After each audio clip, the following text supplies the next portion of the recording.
Welcome everyone to the Voice of Terminus show. Special stream coverage today, post-stream coverage from what we just saw from Visionary Realms with CohhCarnage. And I'm joined today by Lexa. Josh isn't here today, say hello Lex. And we have a few guests with us in chat. We have Shy with us today, say hello Shy. And we have Nightmare, say hello. Yes, hello. Yes, new and all that fun stuff. Yep, so before we get into it all and have the stream running again and everything, your initial thoughts, please. Lex, we'll start with you. I'm glad I brought a towel. I've got the cig to come with it, even if it's an e-cigarette. So we got the towel and the cigarette covered. Yep. No, I'm incredibly pleased with the progress they've made visually. The mechanics work that we've seen, in addition, like the split polling for FD on the monk and stuff. Super happy with it. It's very nostalgic of EverQuest. It just screams EverQuest to me, which is good. But you look at it and you don't see EverQuest. You see something new, something fresh, and something that just makes you excited about it. Okay. Shah, what about you? How did you feel after seeing what you just saw? To be honest, I have been waiting for this stream for a while, and I am so pleased with how it looks. It is absolutely amazingly gorgeous. What about you, Nightmare? Well, first to start off, I'm going to point out that I've actually only been keeping an eye on this game for about 2 weeks, so I'm still technically new. Hey, everyone's got to come in sometime, I mean... No, don't even worry about that, dude. I mean, we are super happy to see new people interested in Pantheon. It makes our day. Exactly. Yeah. But to answer your question, okay, 3 things I liked about this stream, and no particular order. 1, I really liked the armor. The details were nice on the armor, except for I think the green guy was a bit too much, but what can you do? Don't you knock my arrogance. On that quick note, before you carry on, Lex actually came up with a cool nickname for Aradun during the stream. Would you please repeat it? Do I have to? Yes. This is Aradun the Greenie Weenie. Sorry. That's just a lot of green for me. For some reason, I imagine he's a wood elf when you say that. No, I wouldn't go that far. He's not that much of a weenie. So, what were the other initial pointers, Nightmare? Okay. Second one is, even though they're still basic, I like the spell effects, even though I couldn't really tell at times what classes were doing what. Like, I obviously guessed the fire effects were coming from the wizard. It looked like some of the ice effects were coming from the wizard, but it's like, it looked like a bit of a watery effect coming from the shaman for healing. I saw what looked like poison or disease effects. I'm not too sure. And then the third one is probably my favorite, and I'm going to say it, my favorite thing about the whole stream, finding out that wizards can get familiars. That was a good bit of news. Oh, Yep. this was an adorable familiar too. And it didn't go flap. It didn't go flap. Yeah. Us old EQers, we know the pain of the old familiars where flap. For starters, the wizard familiars were huge in EverQuest. They were always in the way. Secondly, whenever you were near them, you'd hear the wings flapping. You could be 15 feet down a corridor, and you'd still hear that thing flapping. Yeah.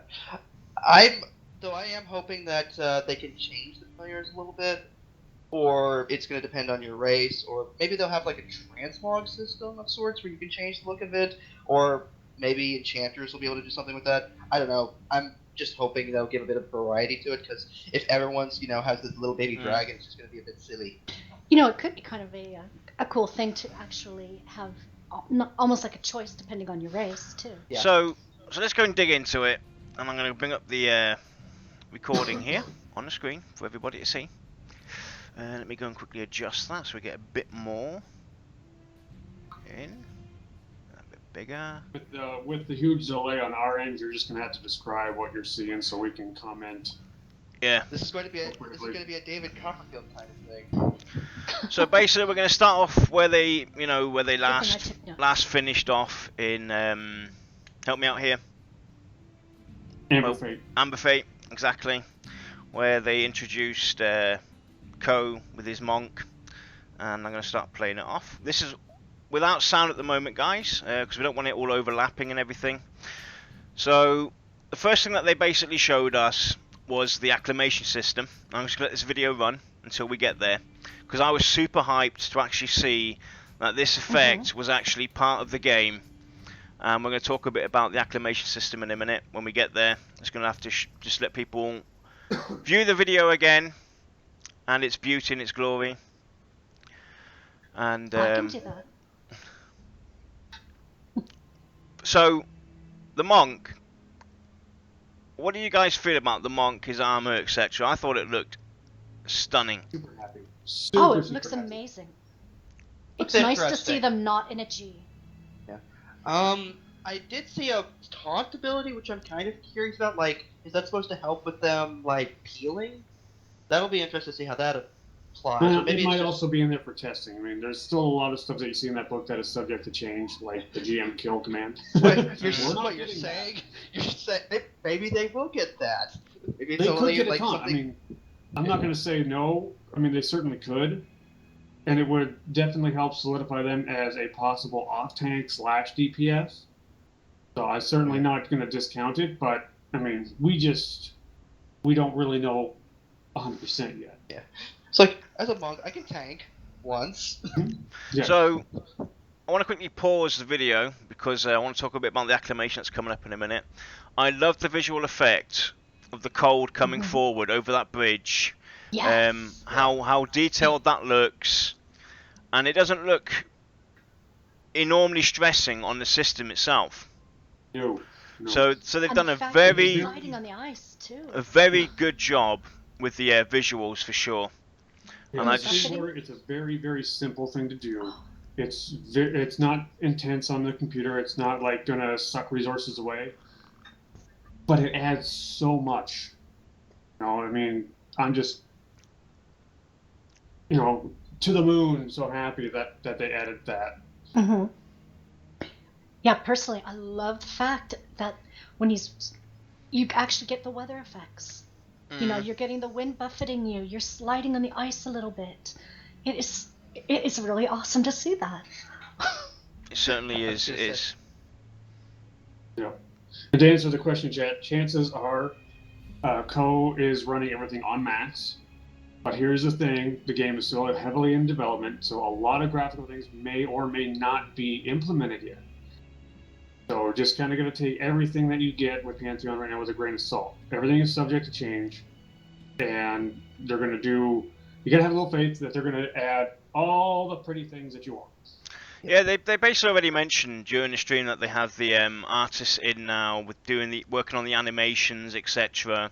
They'll also be working on the world itself, the environment, adding light effects where needed, gadgets, gimmicks, etc. where it's also needed. So that will come over time. The important thing to point out right now is, even though this is in pre-alpha, from the environmental build of things, it looks outstanding so far. You know, they've done an amazing job putting this world together and the individual zones so far from what we've seen. And another thing to point out as well so far, and actually before we get into that, I'll quickly finish my sentence here and pause the screen here, is the fact that there was no glitching. Again, Right. very stable. No issues that I've seen. Mm-hmm. I was very... especially- Because I'm a developer, I'm very nitpicky with a lot of the games that I play. Things like when you're running, seeing the ground sliding under your foot as it's down really, really bugs me. And I know it's not that big of a deal. It's just something that bugs me. I didn't see much of that at all. I didn't see any issues, any errors. I didn't see weird glitching besides, Co doing the command and popping up naked. But that was cool though. That was cool though. I would actually love it if they put that command in. That actually didn't do anything to players, just page naked. So on the screen now, what we're seeing is basically from their menu, from the game menu, from the UI, is from the character menu, basically the acclimation system.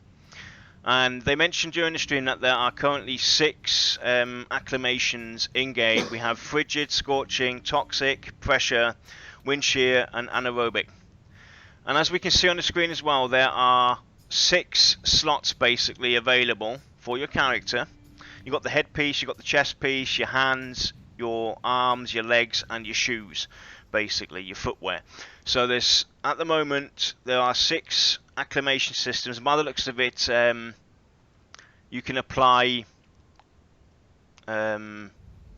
those little vials that they had in their inventory, which can be crafted by crafters for this. And there was also talk about basically mixing and matching it up, so you don't just have the frigid, you might have to have frigid and scorching, a mix of both, etc. They're talking about doing something similar to having it mixed up a bit, and we'll see this in action coming up right now when I play it on.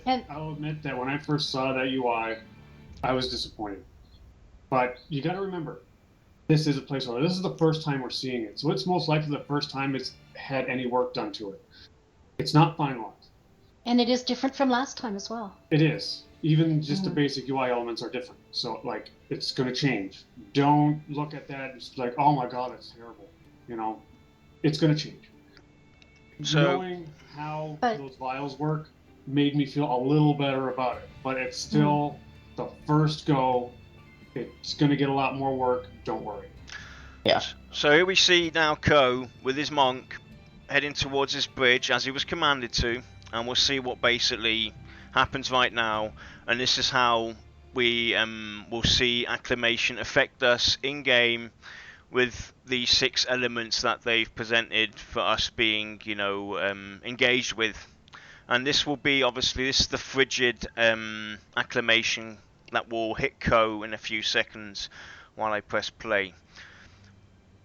So you can see basically on the screen right now, the your border starts to freeze up slowly, and you can actually see the wind or this acclimation basically pushing towards you. You see these arrows in front of Ko as he's trying to move forward. It slows him down, etc. I think this is where this is coming from.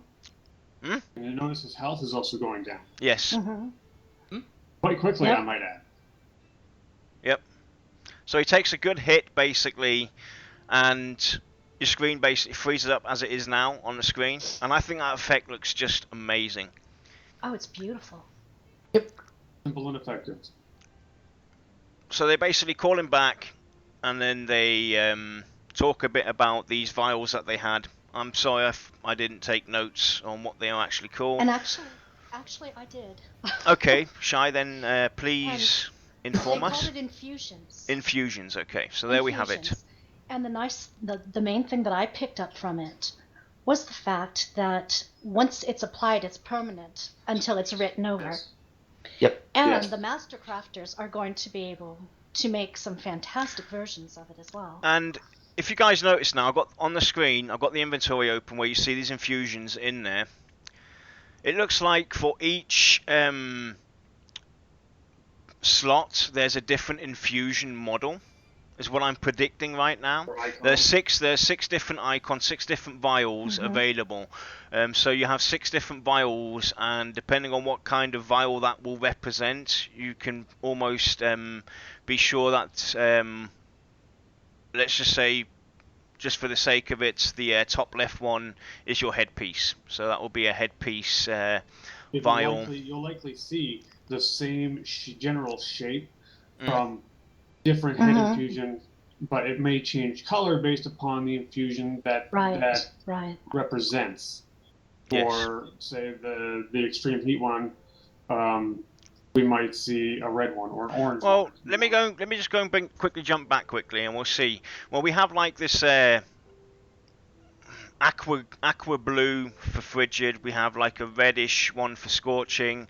Then you have green for toxic. Pressure is a kind of purplish color. Then wind shear will be like a white liquid, and anaerobic will be some kind of yellow greenish vial. So we can almost predict that those will be the colors that you will see.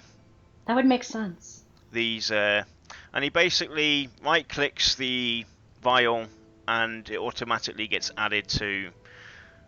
And then you basically have to click on it by the looks of it to activate it. And then you can see on what's happening now on the screen is basically that they're getting attuned to that piece of armor or that piece of the body where it takes effect. Let me try and see. So now they're basically active. They highlight first in their color, and then you click on them again to activate them, and it actually says frigid feet. I just saw on the screen there, so they will have slot names. So now it's activated, he can now move across with less trouble. Yeah. And Catharsis here is actually correct. They did mention that the reason you've got such a big UI like this is because you are going to have to mix and match, because certain environments are going to have multiple types of atmospheric effects. Right. So you're going to have to pick and choose what's more important.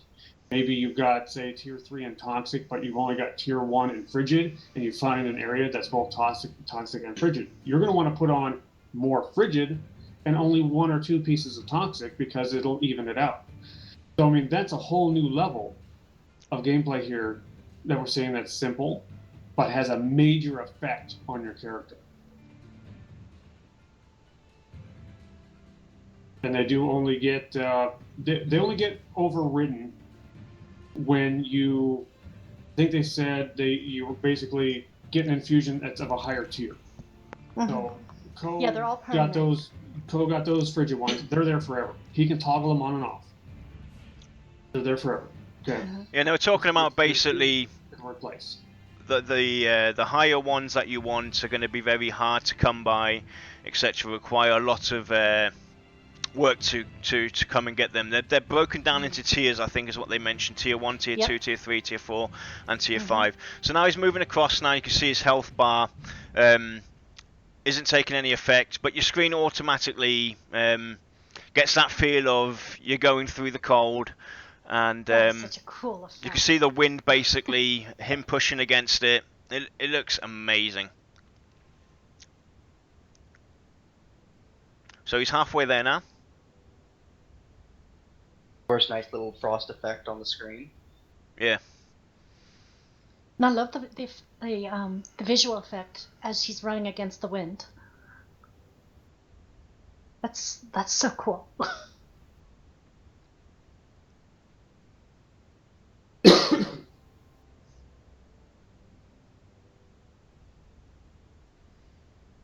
I mean, it just feels like his character's having a heck of a time. So my question would be, Slow, yeah. my question would be now. Let's say, for instance, you've got these, you've got your acclimation on, and you're stuck in the middle of that bridge, and there's a big, massive monster there. I wonder how that would affect you as well, in combat-wise. If it's frost, there's a possibility that it might maybe reduce your attack speed, since Yeah, slow you Here. down if you're cold. Yeah. Quite possibly. I mean, I could Or- see that, like, each of them having a different effect. Like, maybe if you're in a toxic environment, maybe it reduces the healing that you receive. Fire, I could totally see that. maybe Yeah, fire absolutely. reduces your AC because It could even be a case of the higher your acclimation is, the less effects you receive. So Yeah. say the tier 1 here with Co, that just gets rid of the damage over time effect of this particular environment. But he still gets, say, a casting or an abilities flow to him, like a debuff. But if he gets to tier 2, then maybe he gets rid of that. You know? And then maybe tier 3, he can walk unimpeded. I mean, we Yeah. could see multiple stages like that. I think that'd be pretty cool. And of course, I look forward to seeing how druids will interact with this system later on when they give us that information.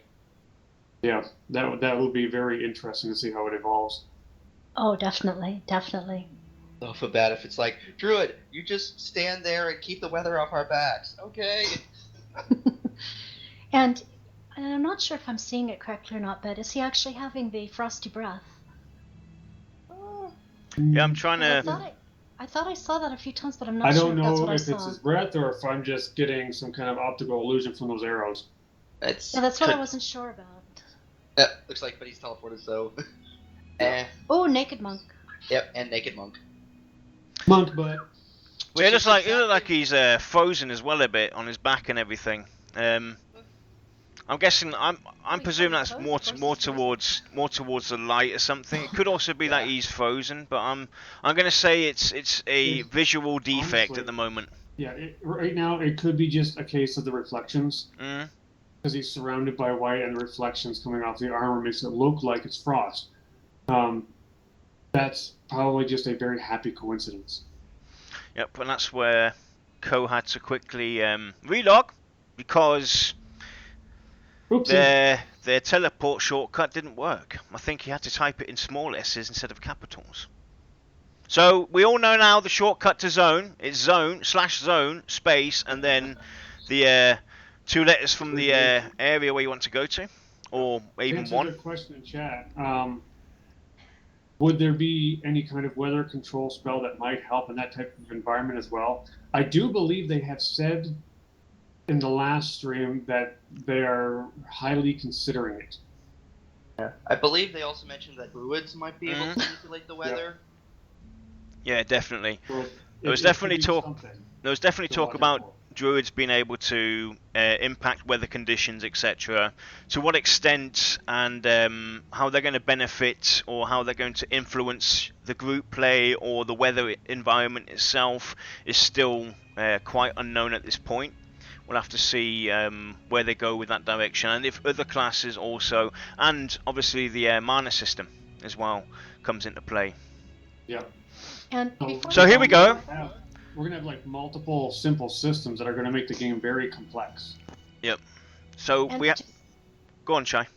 No, I was just going to say, Lex, you may want to make sure that people know that you are not Cohh. Yeah. I've gotten 2 messages so far asking if that was you on the screen. Sorry. So I'm not that popular. There we have Greeny the Meanie, Aradoon, Greeny Weenie Meanie, whatever. Was it Greeny Weenie or Greeny Meanie? Yes. He does like green. Rocking the War Wizard class. So I'm wondering if that is actually part of the dye system, because they were talking about us being able to dye our armor. Ooh. I can almost guarantee you that that's probably what they were doing, unless he just decided to make a set of armor. Lex needs pink He is the almighty Aradoon who can do that. But I love the effect as well that the polished armor has. I hope that they have different variations of armor as well. You could actually see the reflections of the gnome reflecting off the armor as well. We'll see that in a minute as well. But I would also love to see different versions of armor, polished, matte, etc., and see how they affect one another, how they look. So now they teleported to South Seoul. I hope I'm pronouncing that right. It almost sounded like South Sail. Yeah, South Sail. How they pronounce it. I'm not even going to try. Yeah, I'd slaughter it either way. But at least on the plus side, Seoul. Just call it SS or something. So I just quickly want to pause the video when I get a good shot from Cohh. Go on, Cohh, turn around and give us a nice overview quickly. Come on, please. Don't move. Don't move. Turn, and there we go. So I want to quickly talk about the size comparison with the environment and players alike being in the game. If we look at other MMOs out there, when you look at the world design, the size comparisons, etc., the feeling of now being in a passage, they're now in a passageway basically leading into the continent itself. It actually feels right from the size comparison. It feels like they've actually taken that into account when they were designing the game. The rocks don't look over exaggerated in size. They look actually like something that's either been man built, man formed, deformed over time, etc. The pathways, etc., look as well the right size. You could even have a caravan go through there and it wouldn't look overcrowded. And if we just look at the view now going from where Cohh's position is straight ahead, there's plenty of room to accommodate hundreds and hundreds of people in this zone itself. And we will see when the stream carries on. I'll let it carry on right now. Actually, how big this world or this zone seems to be. There's plenty of room. And what I also like to point out as well, the visual effect. If you look at the distance, it's kind of like got a fog of war feel to it. It's misty, and as soon as you get closer, basically it clears up. But everything around you for a distance, the LOD, is basically giving you like a kind of milky effect. You can see everything but it's kind of unclear, and I love the visual, how they've done that. You can see that there's a tree ahead that's got like orange leaves, etc. You can see the buildings. No matter where you go, you kind of get the hint of there's another adventure on the horizon. Mm-hmm. Yep. Oh, definitely. It's the environment that they've put in so far is absolutely beautiful. Yeah, and The look of the remember, flora, the environment the still isn't trees, done. everything. Yeah, I mean, the environment still isn't close to done. There you can see Oh, the right. reflection coming off of the Aradune's breastplate there from the. Look at the simple like engravings on it. I mean, it works so well. And the reflection of his weapons off his armor. I mean, for pre-alpha, this is really, really well done. Like, they've really it's done well incredibly in well. making a real-life breathing world. And for a split second there, you can see the familiar. There we go. You can see the I'd like to say, fine the engravings. cockatrice looks like a classic cockatrice. Yeah. You know, the Now, classic version of a cockatrice. It's remember, so nice to see. VR isn't a big studio. They're not this big AAA studio out there. You know, these guys started small. The fact that they look this good in pre-alpha is completely mind-blowing. It just is a testament to how well the team members are at their particular job. I mean, it's astounding. Yeah. So I just wanted to quickly pause the screen here because they basically came through this pass, and now the world or the zones basically come into an opening. You can see just the vast size it has. So if you're here with multiple groups, I can't see any problem with overcrowding at this point in time. There's plenty of room for multiple groups to go and wander through here and adventure off into the distance, and it just looks great. I'm blown away. It feels very, very spacious, we'll say. I mean, Oh yeah. I'm sure the respawn time is going to be tweaked, because that would be the only concern that would force a group to migrate and basically take up a larger space than you would expect. But when all is said and done, I think you're going to be able to accommodate a extremely large amount of people in just one zone, and everyone's going to be happy. People aren't going to be stepping on each other's toes, which is what you find in a lot of the recently released state of almost every MMO today. Yep. So, does weather change? Not like rain, but also snow. Have they said that? Anything about that yet? They've talked about weather actually impacting the game. How they plan on doing it? Will there be different kinds of weather in the individual zones? Possibly, most likely, where it makes sense. I'm guessing. We don't know if there's going to be seasons, etc. We have absolutely no information on the weather system itself, but we do know that it definitely will be in-game. You will have thunderstorms, you will have rain, you will have extreme sun. We most probably will have sandstorms, etc. Maybe in the deserts, and this, that, and the other. We'll have, obviously, we've seen the snow in Amber Fate. You've just seen the snowflakes dropping down in that area, so you can presume that there's going to be some kind of weather. How they want to impact it, so let's say for instance now this zone, it's winter time. If snow starts falling down, it starts turning white. We do not know. We do not know what the plans are at this point in time for the individual zones, etc., and how the weather is going to be. But there will be weather in game. It's one of those things where they can say yes, it'll be there. To what extent, they cannot tell you yet. Yeah. Yep. And once again, I imagine that druids would probably be able to manipulate the weather, but to what extent, it's hard to say. So I've paused the screen. While we're here, did you happen to notice on the book, fishing is officially in game? It seems. Yep, fishing is a thing. Yes, it's officially in there now. And it's an action. So I wanted to pause the screen right now because we have the spell book open, and as you can see for the monk, there are two variations. You have spells and you have your actions, and we have for the monk, so far we have elbow strike, taunt. To answer your question, Nightmare, there's a taunt button for the monk by the looks of it. Kick, bandage to self heal, most probably. Fishing, round kick, Yay. flurry punch, setting sun kick, which we saw quite often. I don't know why they didn't call that the Chuck Norris roundhouse kick. Rising moon kick, and mountain pose, and faint death. So those are the actions that we have available so far, and that seem to be confirmed via the stream, as we see on the screen. So there seems to be actions for the monk and spells. How it is for the other classes, we do not know. I'm presuming that we will have similar spell bars, especially with the fishing, etc., bandaging. So you'll have actions and spells, and yeah, we'll have to see how that develops over time. Yep. I gotta say, I look at that spellbook and all I think is EQ. Yeah, I'm not saying that's Oh, a yeah. bad thing. I No, was it makes me curious. happy. I am curious if you'll be able to move your spells around in your spell book to whatever, like if you want to set it up a certain way.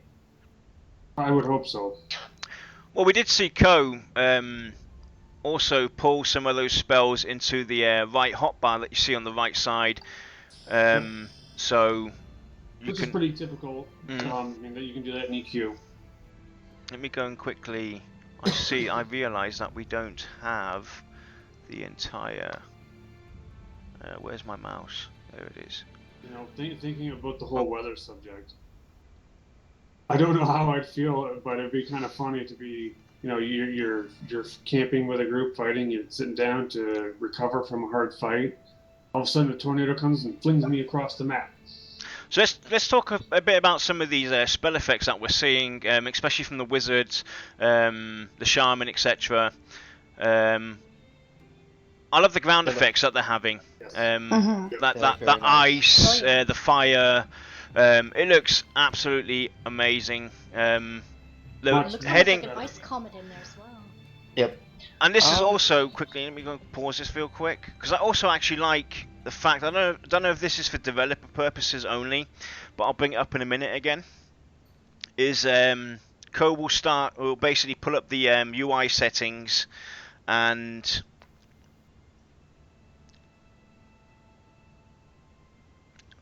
just waiting for him to do it again. I'll pause that real quick. Right, so we have the settings. He pulled that up basically per command. I like it that you can do it on the fly as well. Like you can do these settings while you're playing your game. You can modify, adjust. We have LOD distance, far plane, shadow distance, nameplate, combat music, mouse look sensibility, invert mouse, and they already seem to have language preset.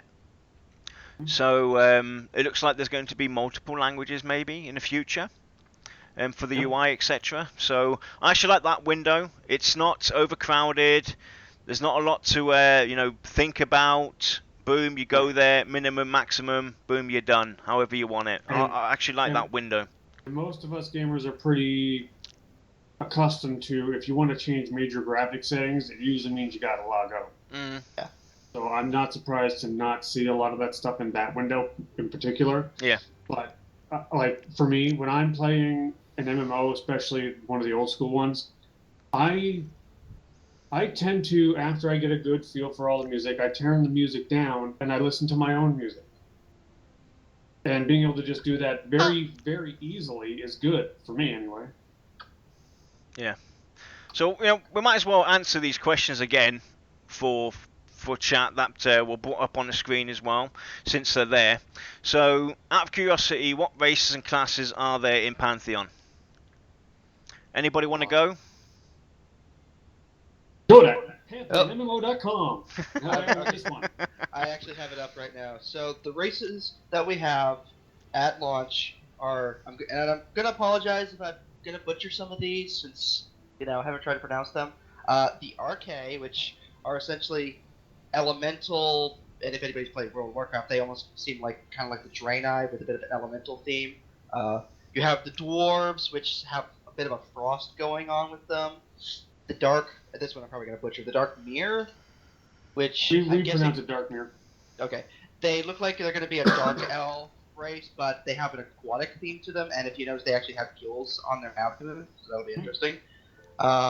You have the ogres, though they look a lot better than the EQ ogres. Probably aren't going to be as stupid.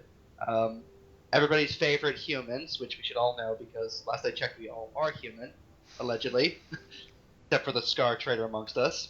Cough, cough. But we have the halflings, who they have an interesting look to them. Seem to have a wild style to them. Elves look like they're going to be nature, not surprising. The gnomes, who Space gnomes. yeah, the gnomes are going to be interesting because they have this technology and the fact that their actions have actually caused them to become ethereal, magical beings that are bound to their own armor. Gnomes. Yeah, Yes. that'll be interesting. And of Oh, course, oh, the Scar. space. The Scar. The best race. what were they, like warlike? All you halflings can just go away. So I just want to quickly, before we carry on with the classes now, I think that was all 9 races, so there's 9 races. I'm going to quickly go and jump a few seconds back because that Dead-Eye cockatrice, whatever you want to call it. Yep, basically, if I can get back to there, it does a leap. So I've gone back a bit, so we'll see it in a minute. It does a leap, and then we try and you actually see Kilson in the background trying to recreate that jump. So you'll see it come up in a minute.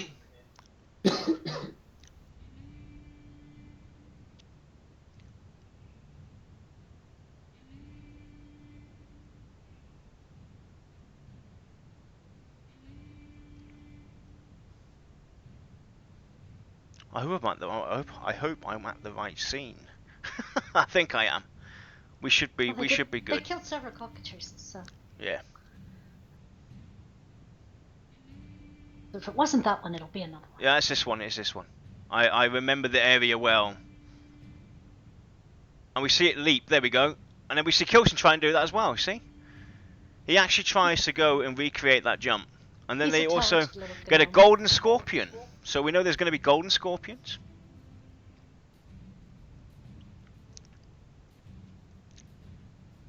I also saw the first mob they encountered in this area. There we go.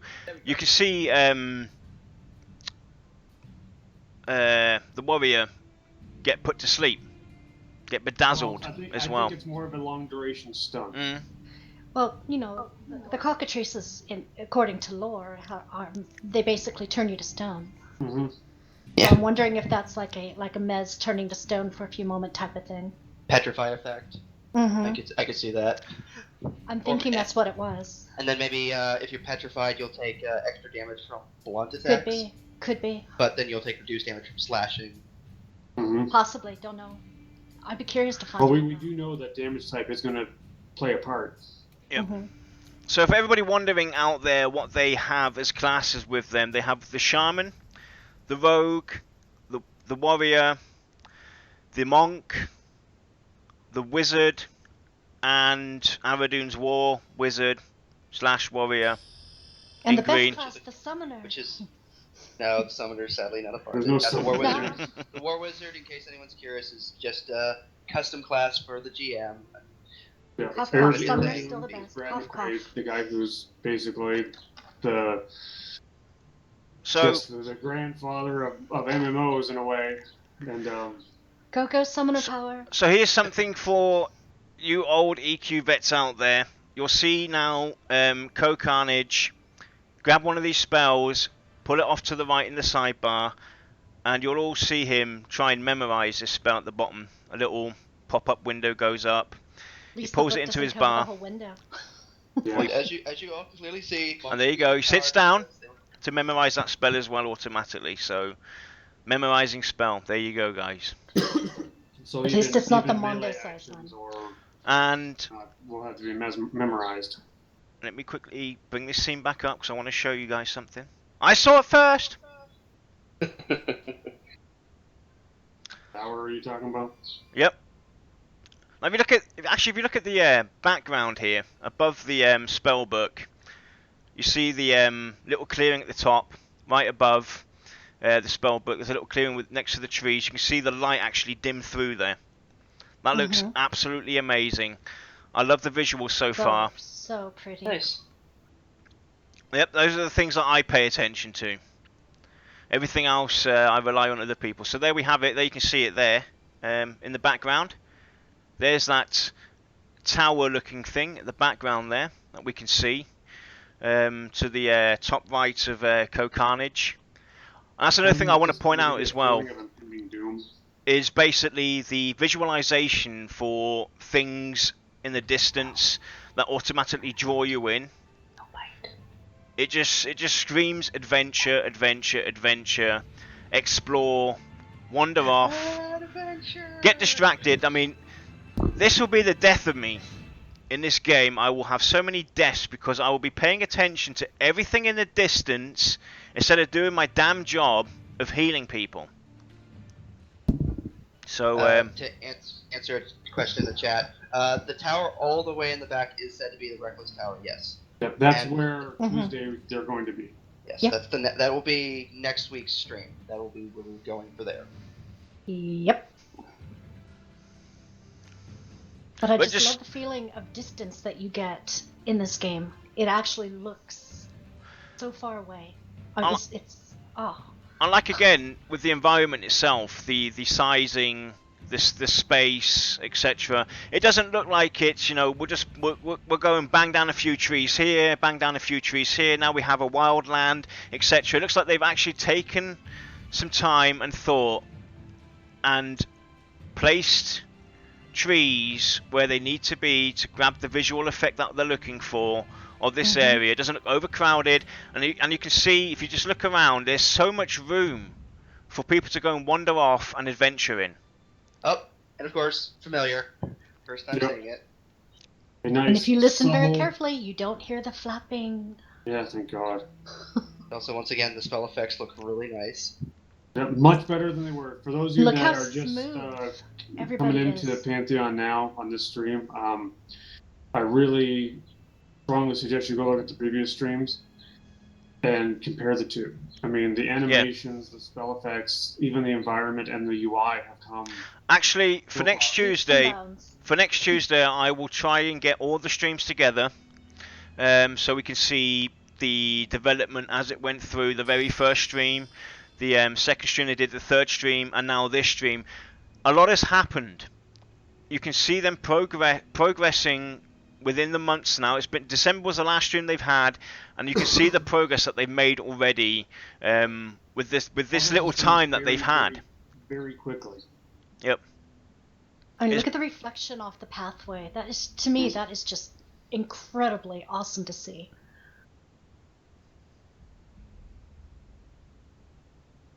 Yeah. For being only pre-alpha, they're doing a really good job in terms of visuals. And if this is how the game looked, like if they decided to focus on other things and just leave this as the graphics, I'd be completely fine with it. To answer your question, Jack Daniels, that is the current unofficial plan to be released sometime in 2018. That's the goal. It was. I'm hoping that's what it is. One thing I'm going to address from chat from Necropants is the main issue he has is having a no feeling of impact or kinetics. Generally in MMOs, you don't usually get that. I mean, even if you look at, say, a single-player game like Elder Scrolls, where you do get massive feeling of impact from playing that game, like, say, blocking a strike. Then you go to the MMO version, Elder Scrolls Online, you don't get the same feeling. You do a little bit, but not even close to what it is in Elder Scrolls. The only MMO that has successfully pulled off that whole impact and kinetics kind of feel to it is probably Star Wars: The Old Republic. And to be honest, the work that was involved, if you followed their development, really wasn't worth what they got out of it.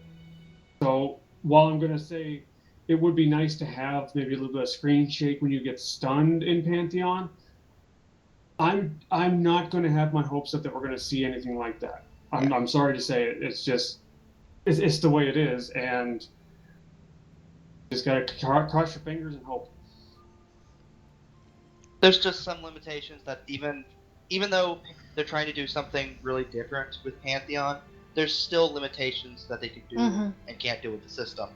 Like, no matter how far away you try to get from the MMO trappings, there's still some you are going to be limited with.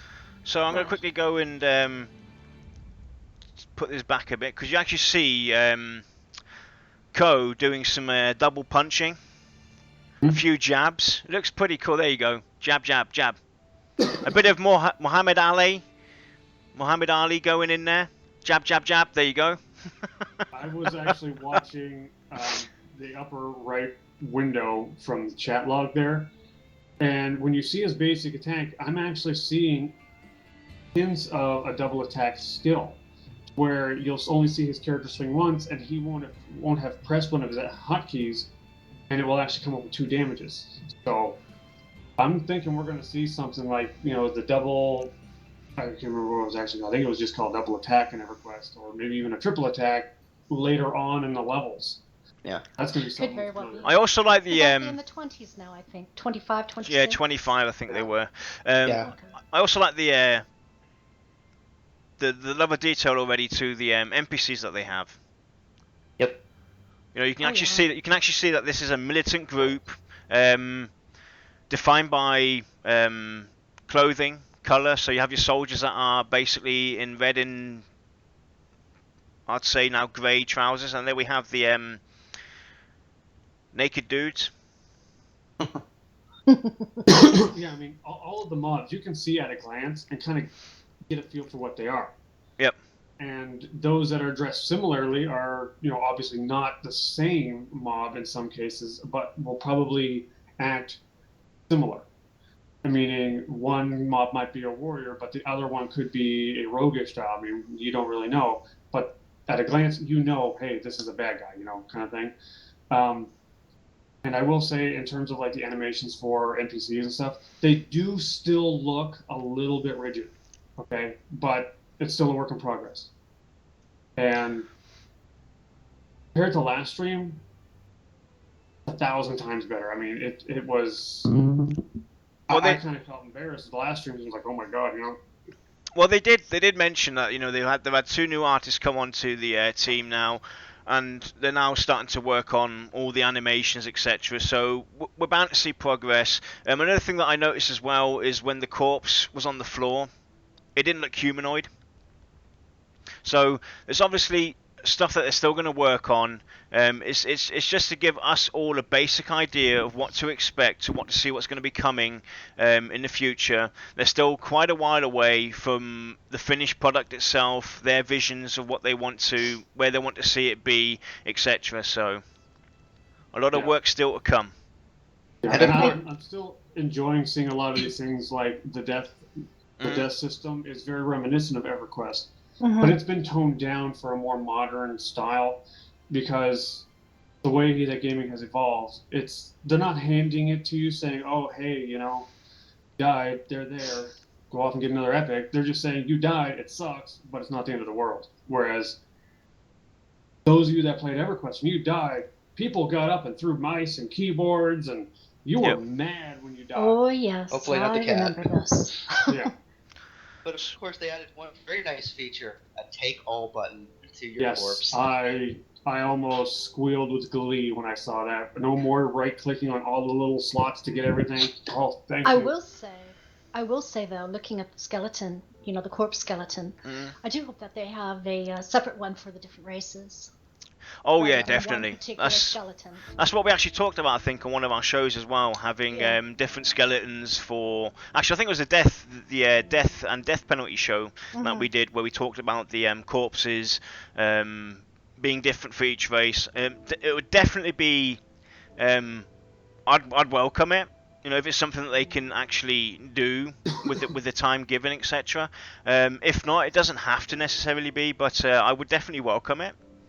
It would make for a change. That's, you know, more towards the RP for people that are looking for more in-depth immersion, etc. I think that would be a nice.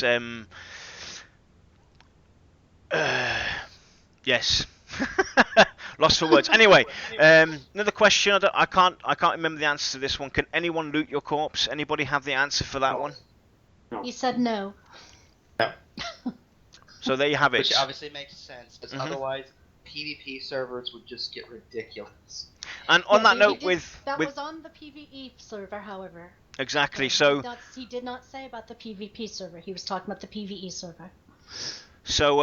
just quickly answer your question. I think it was about an hour and a half was the stream, and they did about an hour and a half of streaming toll. So you've got an hour and a half worth today, and next week will be the rest.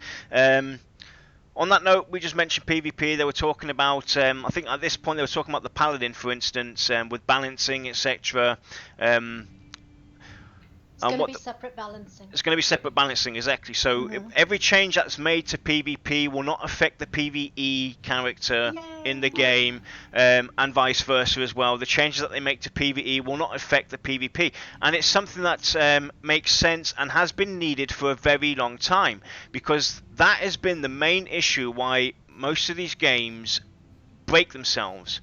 Because the balancing is connected, it's intertwined with both PvE and PvP, and that makes absolutely no sense.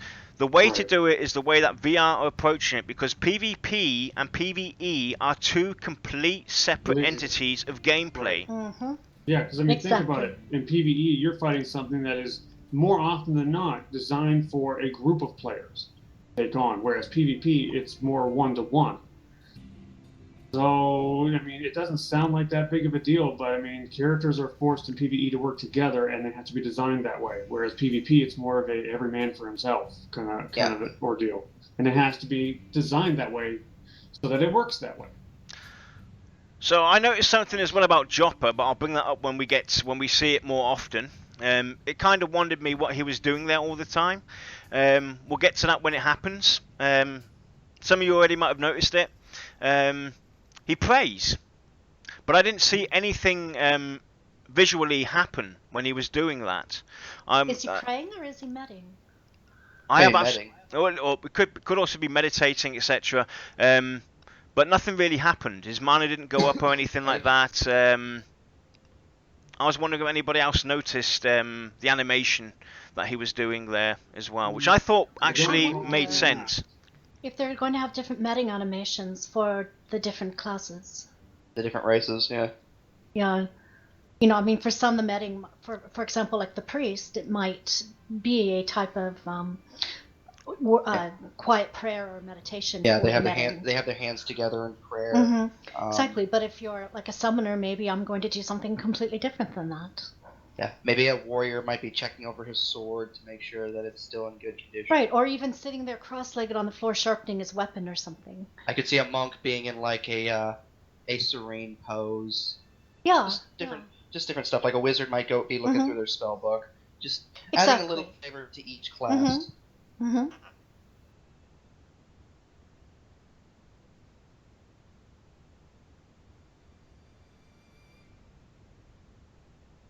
Once again, we can see how shiny the armor is. I know, it's so pretty. Especially the plate, because obviously leather is going to be very shiny. But the plate looks pretty good. The light really plays off the different armors, which is nice. Yep. And it's not the light shining in your eyes type either. Let me go and quickly talk a bit about the release of the game again, because a lot of people are bringing this up quite often now. We don't know how much of the game was already in development back in 2014 when they launched their Kickstarter. As we know, that failed. It lasted a month and it failed. They carried on, etc. Now, if we think back to normal developing of MMOs, what that impacts, how long that time process is, it's normally about 5 to 6 years in closed development before we even hear about a beta or an alpha coming out, etc. Now, these guys have been at it now for just over 3 years, and they've already shown us so much. A very stable system. We haven't seen any glitches so far. We can see the development process working forward, moving forward, etc. So for them to be this far already in 3 years' time, in this day and age, where you normally expect the game to develop about 5 to 6 years in closed development, is actually a fair assessment. So if it takes them about 4 years maybe 4.5 years or whatever to release this game, that's perfectly fine. Yeah. Also, to address Blazing Boxer, asking about the Enchanterless group, if they're going to have a hard time. They did come into a little bit of a hard time, but you got to remember that's mostly because they were trying to answer questions plus playing. Yep. They've mentioned multiple times that there's going to be other options for crowd control. For example, the rogue gets, what was it? Smoke and Mirrors, I think it was called. Smoke and Mirrors, yes. Yeah, that's a very short duration mez that they can get. But it's also very difficult to use. So, another good point made by Catharsis as well, for everybody out there that might not have heard yet. Series A funding, whatever that is in VR terms, has been met. They basically announced, I think it was yesterday actually when they announced it, that they finished their Series A funding, so now they can basically go ahead and concentrate now on Series B, whatever that is. Please elaborate, VR. We would love to help. Let's just say that Series A basically means that they are, for now, for their current scope and goals, they're covered. Yep. Yeah. It means that this game has most definitely been funded and coming out. Yep. So it's worked out for them, and that's another thing I want to quickly pause. Damn it! Damn you, monk! Turn around! Turn around! I have to go in there. There, nope, nope, it's broken already. So let me go back, and I'll pause it here. I love the mezzing effect from the wizard. I just wanted to quickly show that as well. Root? Yeah, the root. Yeah, nice little root. But yeah, like I was saying about the rogues getting a short duration mez, that's going to be, you're going to have plenty of options like in EverQuest. If you didn't have an enchanter, you still had options. Assuming you had the room, you could pull one off to the side and root it. It wasn't as reliable as, say, an enchanter, but it was good enough, and you just had to make it work. And Pantheon really gives me a feel like I'm not going to be stuck with a certain group makeup in order to be effective or to have fun. I could run with, heavy melee. I could run with an extra tank. I could run with an extra healer if I wanted to. And to me, that makes me so excited because I really hate it when you're forming a group to go somewhere really cool, like the Tower of the Reckless Mage or Magician or whatever it was, and you've got just a weird makeup of people online, but you got enough for the basic structure of a group, and you leave someone on the sideline to get that enchanter or to get that bard or what have you. So I'm super happy that they're designing it this way, and this is like bro hug kind of happy. Yep. And that's you can see it now. I've paused the screen as well. We have the second group there that joined in on the fun as well, and it doesn't look overcrowded. They're on this little pathway heading up towards this small, we'll call it fort for now. Basically, there's a lot going on, but it doesn't seem overcrowded.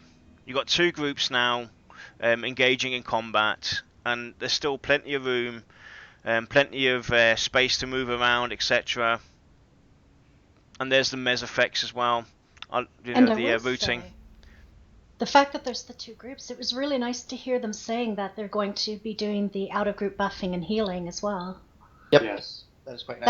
That made me happy to hear. Yeah, I wouldn't be surprised if we saw something akin to what they said about Twinks, where high-level gear is going to have a recommended level and it will scale to lower characters. I would not be surprised if we see something similar to buffs, because it makes complete sense to me. I mean, how many of you EQers remember getting like the Aegis buff, from a cleric and being invincible until level 20?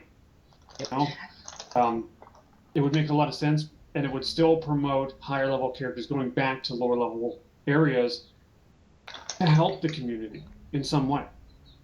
And they have said for the time being that parties will be 6-man. Yep. So. 6-man parties. And at the moment, possibly 8. And in alpha beta, they will be testing out the possibility of 8-man groups. Yep. So there we have the ogre. I paused the screen to have a look at his armor and everything. That skull That just is looks. such That an just looks awesome-looking ogre. mean. All I see is his nose and skin. It looks a lot better and a lot prettier than the ogres from EverQuest 1. That's for sure. And Yeah. we talked about the ogres on our class discussion or race discussion on the ogres, and you'll see him in a minute from the front. You'll see his face and everything. We predicted that these guys would be a lot smarter, a lot more intelligent, and he actually gives off that vibe. He doesn't look dumb. Yeah. He looks cunning. Like He looks you cunning. go toe to toe with him. If you win, it's going to be by the skin of your teeth. Yep. Yeah. He has a wisdom all his own. Yeah. Now, did they mention how long the FD lasts? I They don't did think not. I don't think they did. No. And that's- obviously you don't see anything on the screen that suggests it has a length to it. However, I have read in different areas that they're not planning on having it be like the Feign Death from EQ1 where it would last for 24 hours. Thank you, Digital Jesus. Although, You know. saying that, if they ever do decide to add in the Necromancer class, and you're like a skeleton and you feign death, I could see that lasting a long time. But for a monk, no. Right. Right. Well, from what I have read, my understanding is that the Feign Death, it's going to be much shorter term. Yeah, which, So. coming from a guy who, back in my early years, I used to have a lot of real life issues that made me a very angry person. I was naturally one of those players that liked to grief other people when I was upset. And one of the reasons that allowed me to do that was the fact that Feign Death had no serious duration to it, And since day one, I've really been having my fingers crossed that they don't go with an extremely long duration Feign Death, because it evens out like the playing field when you're camping things. It makes training or camp stealing a little more difficult. It doesn't prevent it, but it makes it a little more difficult. Mm-hmm. So it's a small change that in my mind would basically put me at ease beyond belief. Yeah, Yes. I'm really interested to find out what the duration actually is. I kind of think it may only be a few minutes, but I don't know yet. Yeah, and I'm sure that's another thing that's highly subject to change based upon their testing and how Right. things play out. So there's another question towards the UI. Will it allow third-party modding UI? No. Only for customization of your UI, Yes. not for pulling or sending data, basically. Yes. So nothing like you would see from WoW. Probably wouldn't see DPS meters. You're probably not going to see gear scores, stuff like that. You're just basically going to see The pretty UI basically stuff. how your UI is laid out. Yep. And I'm going to interrupt for a moment because I'm sorry if I'm going to butcher your name. A-Stock in the chat room had a question of open beta coming soon, or can we apply for the closed one? Right now they're still in pre-alpha. They have talked about the possibility of select people getting into the pre-alpha later in the year, but right now the only way to get into either alpha or beta when it comes out is by pledging through the various pledges on the site. Can you link the pledge I can link the. Sure. in chat? Sure. Give me 1 second. Yeah, there's plenty of pledge packages available. From that $50 do to provide beta and alpha access, but I'm just going to warn you that, especially for alpha, you're going to pay quite a bit. So it's not that that's a bad thing, because VR deserves All the money goes into hands the game. down, Yep, and I've but it might not be feasible for some people financially. Yeah, it goes from $50, which will get you a digital copy. $100 average gets you beta access. To get into the alpha, you have to pay about $250, and then it goes all the way up to, if you're one of those crazy people, $10,000 or $1,000 a month. Yeah, there's also VIP Yep. pledges that you can do. They start at 1,000 and Yeah. go upwards. Another question: how will the gameplay for a solo player be? I'm presuming. They have said it's going to be. They have said that it's going to be doable but hard. Which Yes, it's going to be challenging. You're going to have to work your butt off. Which should be, solo should be, if you can do it, it should always be very high risk versus reward. A little more so than the old EverQuest was, because let's face it, getting a druid or a wizard that can take like 15 things at once was a little much.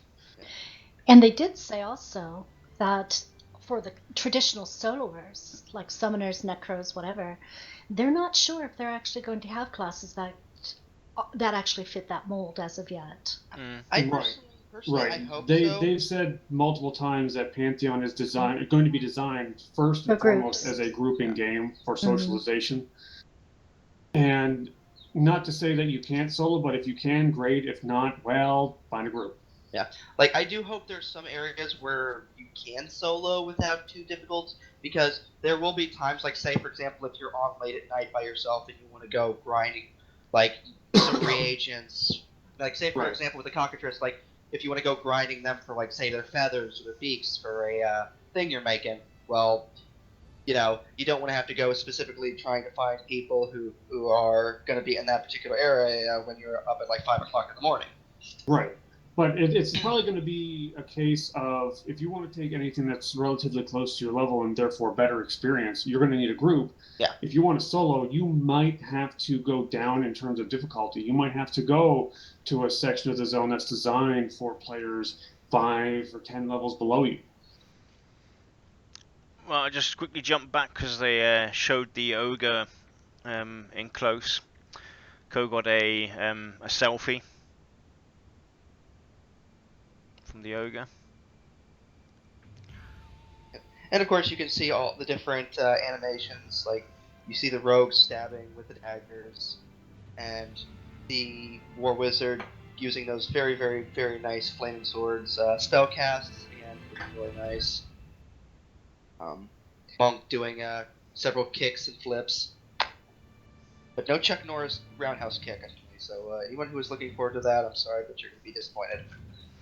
So there you can see the ogre from the side. And it looks like something you do not want to mess with. Look at those hands! They're huge! He would crush you! Also, Asmodeus 420, with the particles, they're probably going to be changing that at some point, since, again, pre-alpha, so... Well, if you've noticed from the last stream, some of the spells, not most of them, but some of them have been swapped out for newer versions. Yep. Because the last stream they were using all like EverQuest 1 placeholders.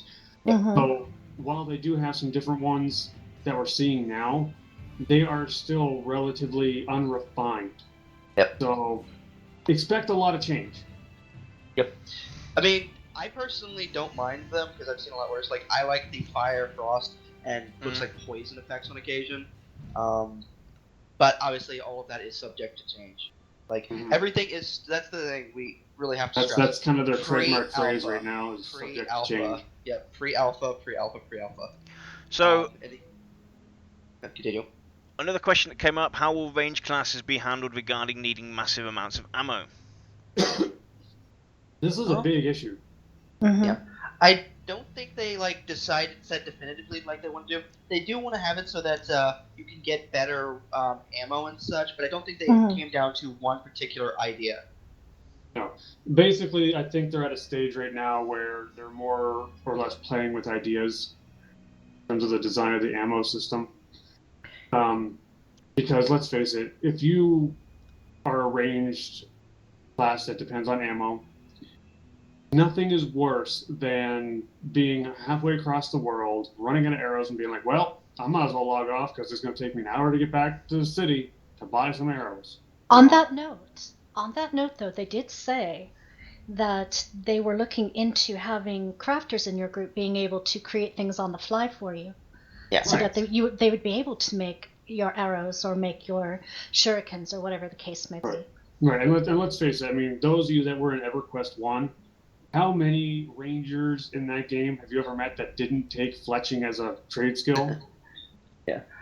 Personally, what I think that they should do, I don't know if they will do this, to make it a bit simpler, is like, you have the basic arrow. You never run out, it's infinite, but it does very little damage. Most of your damage from that will come from your abilities. And if you want to find better arrows, you can make them, but they'll be limited quantity, so you have to, figure out how you're going to use them during a fight. Right. But yeah, I don't think, from what we've seen of the streams, we haven't seen any ranged classes, so they might still be tinkering with those and might just be focusing on the melee and spellcasters. Yeah. So it'll be interesting to see what they do with those. Oh yeah, and as Modius, I agree with you 100%. No role or playstyle should ever be limited to a consumable.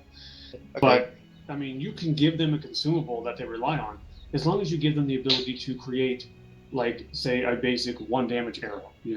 Saying that there's going to be obviously a complex relationship between the damage on a bow versus damage on an arrow.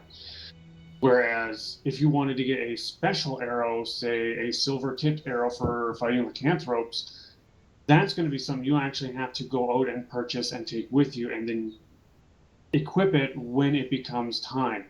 It's not something you're going to want to squander on, say, these Seraph soldiers. Of course, subject to change.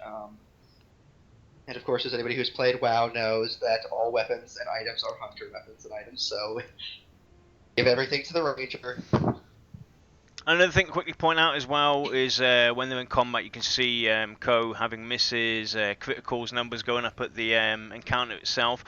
Those are optional. You can turn those on and off as you please. So if you only want numbers going in that you miss, or if you want criticals only registered, etc., etc., etc., you can do that without any trouble whatsoever. And of course, they have said that these characters are not maxed in their skills, so that's why they're constantly missing. Yep, and as Modius, I'm there with you. The sliding gets to me, but it usually bugs me more when I'm traveling, not when I'm fighting, because when I'm fighting, I'm not looking at my character's feet. I'm paying attention to what's around me, whereas when I'm traveling, I'm usually bored, and I'm looking at my character, and then I see the sliding more prominent. So I wouldn't worry about it too much right now, simply because in combat, that's going to be the last thing you're looking at. Yeah. And obviously, if you're a tank, you're going to be, in the fine tradition of all tanks, you're going to be standing deep in monster crotch, so... And again... Go on, Shai. No, I was going to say, it's still pre-alpha. Exactly. It's going to change. What you see here is not the final thing. It's going to be different. And those will be things that they will most probably touch the very last. Is the the final animation run will be one of the last things that they do, because it's not important right now. What's important is the gameplay, how things interact with each other, how everything works, the balancing, etc. To show us off some of the cool stuff that they want to show us, and get people into testing, etc. Those are the most important things. These animations will be worked on. They have already been worked on even since last December. There's been changes already made. If you go and look at the very first stream they did back in 2016, 15, I think it was 2015, March 2015. Was it 2015 or 2016? I don't know. Anyway, the very first stream they did in March. If you go and look at that, and you look at it now, it's a huge change. And obviously, they want to show it off, how far they've come, but it's not important. It's not important right now. What's important is the gameplay itself and how the gadgets and everything works together. As Modi is saying, we know it's pre-alpha and we know things will change, but don't show things if you don't want them critiqued. There's nothing wrong with critiquing them. It's just you also have to keep it in mind with a grain of salt pre-alpha. That means that things are subject to change. It doesn't mean you can't critique them, but you also have to keep in mind that things will change. You also got to remember, though, they don't have to show us a damn thing. No. Yep. I mean, this is basically like a Christmas present. Here, no strings attached. Look at it. I mean, we can critique it. I mean, I could get real nitpicky about little things. I can. But I know that if I do that now, chances are a month, 2 months, 3 months down the road, it's going to get fixed anyway. I mean, it's just a matter of priorities for them, and they're a small studio. So you just got to remain positive is all I'm going to say. And that's very hard for me. I would say at the very least wait until beta to then get nitpicky because obviously by that point the game is in a bit more Yeah. safe. If they're there by the time beta hits, because I'm pretty sure the vast majority of you have pledges for beta, at least, that's when you can start grabbing your pitchforks. Yeah. And of course, Moko. I thought Acclimation would be mysterious. It all boils down to objections. You keep track on your chart. That could also change because obviously they're constantly changing things. Again, I would wait till beta before really being concerned about how that's going to go down. I have my issues with the Acclimation system as well, but I'm waiting to see like what all they're going to do with it. Another important thing to do is bring it up. You know, go to the forums, talk objectively about your concerns, etc. And you know, give your feedback to the devs. Definitely, you know, there's nothing wrong with critiquing it, but just have an open mind. Very generous with their time to their fans. Yeah, like that's actually that's really nice about VR. What they're doing with Pantheon and Rise of the Fallen, like we're seeing pre-alpha stuff. Like they're showing us this stuff, and they're gonna probably keep doing this even into beta and until the game launches in whatever time they want to do. That is actually really, really nice. Like, and this is also a part of the transparent development that they're striving for. I mean, they're showing you as they progress. They're not going to tell us exactly what they're working on tomorrow, but I mean, there's nothing wrong with going to the forums and go, hey, you know, just want to make sure that this is on the list. I mean, just as long as it's done about in a mature way. Don't do what I do. Don't run your mouth. Yeah. It's not quite the time for the torches and pitchforks. That comes later. I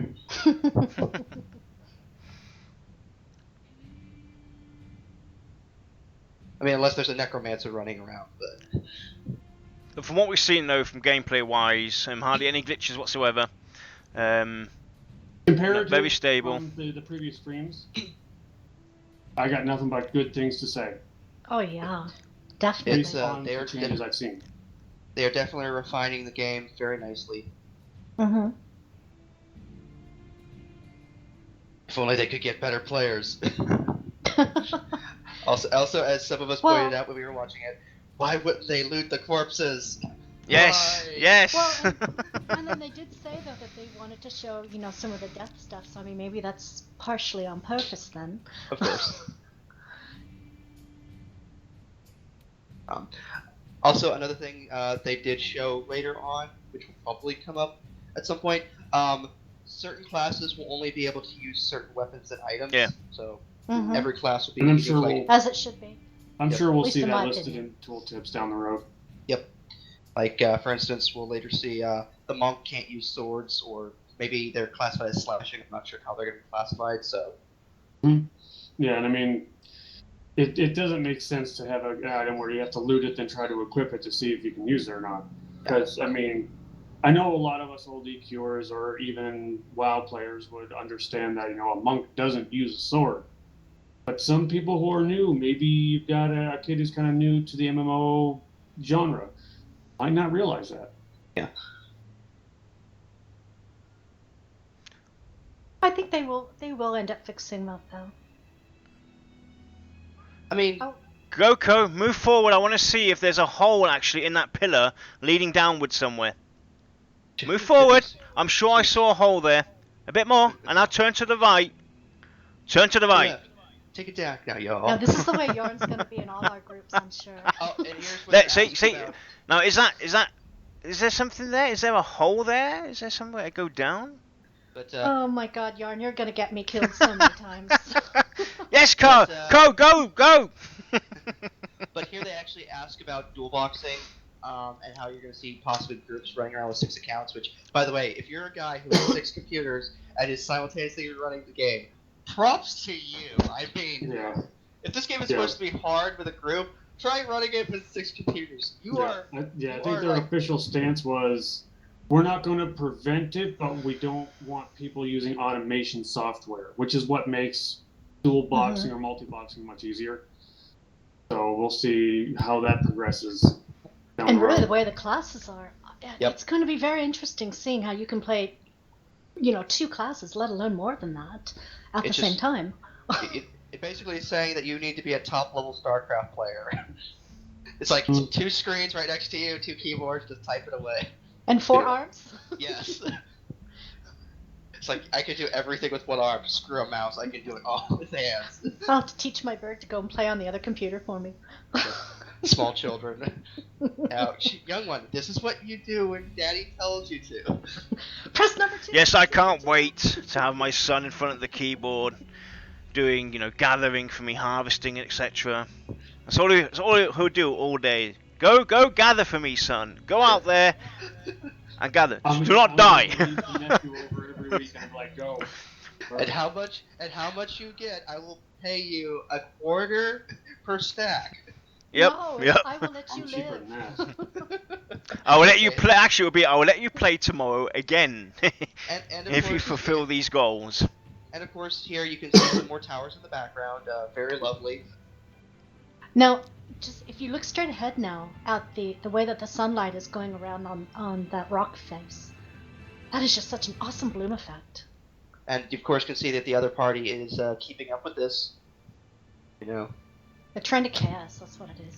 Yeah. Well, what they're doing is they're doing an ingenious plan. They're going to wait for this party to die, and then they're going to come in and finish the job. Oh, yeah.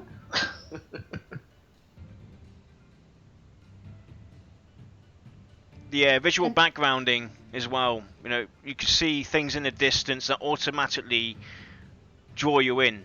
It's. Yeah. You can see that tower right now. There you go. You can see. There you go. Ah, damn it. There's a question in chat. Well, not a question, but a thing in chat from Novel Feign. I hope they bring back strong and long buffs usable on low-level characters. I miss buffing lobies or being one looking for buffs. Now, what they did say was that they are making it so that you can get buffs cast on you by higher-level characters, but it looks like they'll be scaled to your level. Yeah. Maybe. I'm kind of iffy on that, but yeah. We'll see how that plays out. I mean, So, but that's what they were looking at. It's not in stone, but I had mentioned that earlier, that maybe we'll see them scaled a little bit, but I don't recall them ever actually saying. I took a page out of their twink response. Yeah. Kind of assumed something similar. Mm. Yeah. So there we can see the tower in the distance. Yep. And then obviously we can see the Tower of the Reckless Mage. Yep. All the way to the left, the distance, looking very nice. And of course, anybody who doesn't know, this game is being constructed with the Unity engine, so they're doing a very, very good job with that in the system. So props to them. oh, the clouds are just beautiful over there. Yeah, I can't wait to see the inside of that place. So it was like, what did you do for the first 4 hours? Well, I was Stared gonna at the play. sky. Yeah, I went was looked gonna at the play, trees. but the problem is that I started wandering into random people's houses, looking at all of the items. I spent like 5 minutes just staring at this cup. It's gonna be me. But I have to ask though, lore-wise and everything. It's interesting to see all these pillars on the ground. What the hell? what happened here? Well, what happened? Given I'm the lore we hoping know, that there's some history behind it.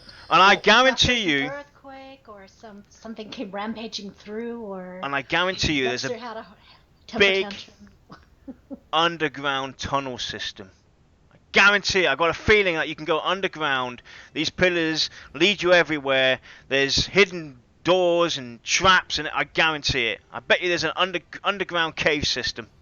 Are the, Oh my heard God. it here first. You're just Your gonna analyst drag taking me all bets. everywhere. Oh, jeez. are the caves filled with hordes of ratmen by any chance?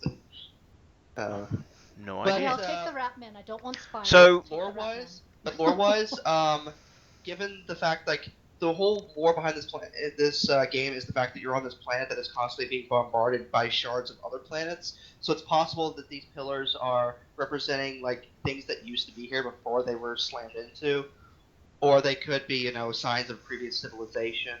At this point, we really don't know. Anybody's Well, guess. Thinking of the rat people that you were mentioning, though, they did mention were-rats.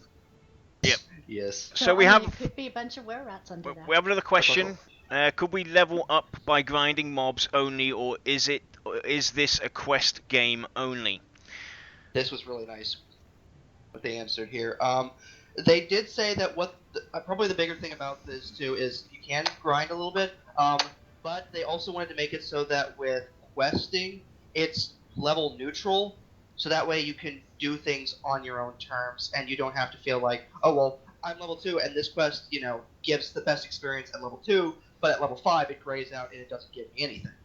Mm-hmm.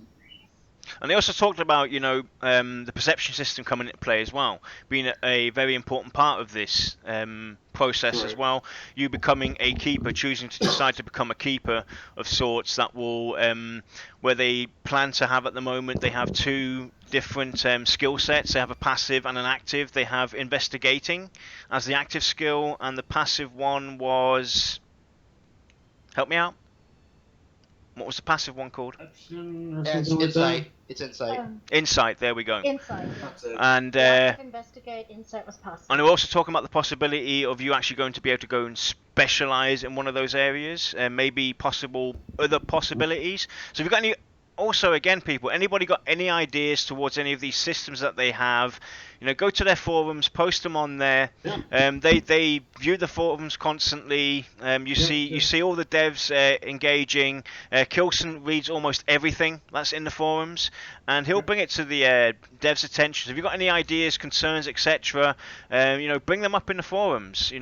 Let them know. Let them know how you feel. Yep. But the only suggestion that I would say is go about it, take your time, come up with pros and cons. I mean, try to give them your view of both sides. Don't just tell them, oh, this sucks, this is crap, I don't like it. Tell them why. Tell them, I did like this, but I didn't like this. Go about it in a very methodical way, and chances are you might see some results from this, or you might trigger a whole new idea for the devs that bring them to a system that you never even expected, but love. Game is constantly changing, and in part it's being shaped by its community, with the dev giving their vision for the game. Mm-hmm. It's always nice. So another question brought up was, will there be long camps for rare drops, placeholders like in EQ, where you have to figure out how to spawn a specific monster, or extra long multi-day camps for a specific monster? Anybody remember the answer to that? Yes. I believe they did say that there would be mobs, special mobs with special items and such like that. I also know they said that there would be certain items that are considered no drop or no trade. Right. They also said that they were planning on avoiding the days-long camping as much as possible. Right. Basically, they said they're going to have some basically rare spawn NPCs that are triggered, but you got to figure out how. And they never really went into details on this, but it could be anything from kill this, click that, find this, put it here, kind of thing. Who knows? Well, in the second stream when they went into Black Dagger Keep, where they introduced the perception system, that's why I see this coming into play again for certain items, maybe, etc., to unlock or maybe call upon a certain name, was where the perception system could also come into play. You might need to find a certain item, you might need to hear a certain sound, and so forth. So there's multiple ways they can go about this. Yeah, and one thing that I really like about the perception system versus hub-based questing is the quests are there, but they're not in your face. They're not intrusive upon your gameplay. Yeah. Naturally come across them. You will naturally merge them with your character's personal story or your adventure. So that, to me, makes me feel more like this game is about me and my adventure versus this is the car I'm sitting on and this is the track we're going down. This question confused me a little bit. It was one they asked on the stream. It's like, will there be any reason not to become a keeper? I admit I don't know a lot about the keeper system, so I'll let you all answer that. I'll admit I forget most of what we had talked about the keeper. Right, basically the keeper offers the ability to more or less keep track of everything quest-wise, adventure-wise, perception-wise that's going on. It's kind of like a logbook, so you can always go and look back on past perceptions, story elements, and so forth and so forth. So it's basically lore-driven, very lore-driven as well. Yeah, which is great. I mean, if you love a good story, lore-driven questing is like the way to go. I believe the answer to this question was something of the along effects of, you can, but there's really no reason not to. Yeah. Yeah, they aligned it with crafting basically. You know, you can craft, but you don't have to. You know, it's one of those choices. You'll only benefit from it. Yep. And here we can obviously see some attempts at Feign death pulling. Yep. And horrible failing. To address some of the stuff that's coming up in chat, as they get more mechanics and their mechanisms for their NPCs mature, I'm sure we're going to see a lot more in terms of what we're going to see in terms of variety. Like right now we're seeing mostly just melee humanoids, you know, the occasional cockatrice and scorpion. I would not doubt that we're going to see ranged mobs. I wouldn't doubt that we're going to see something a little more, oh god, he did what? Kind of thing. Like the cockatrice has that stun. We might see a bunch of other stuff. I think we went past the part with they showed the dispositions where Cohh had aggroed them up and it ran for friends. You know, we're going to see just so much more that's going to make assuming that dispositions aren't going to be the same spawn everywhere, that will make every encounter make you think and make you kind of be a little weary. You know, you're just like, or sorry, leery is what I meant to say. You're going to be like, I don't know. If this guy runs, you got to be ready to root him, kind of thing. Yes, and they did show on the stream that for anyone who's played EverQuest, there is a consider system for mobs, which is very, very, very vital for something like this. Yep, your typical EverQuest 1 con system. It just basically kind of colors the text and says a little bit about it. You know, scowls, ready to attack. Hey, don't fix what isn't broken.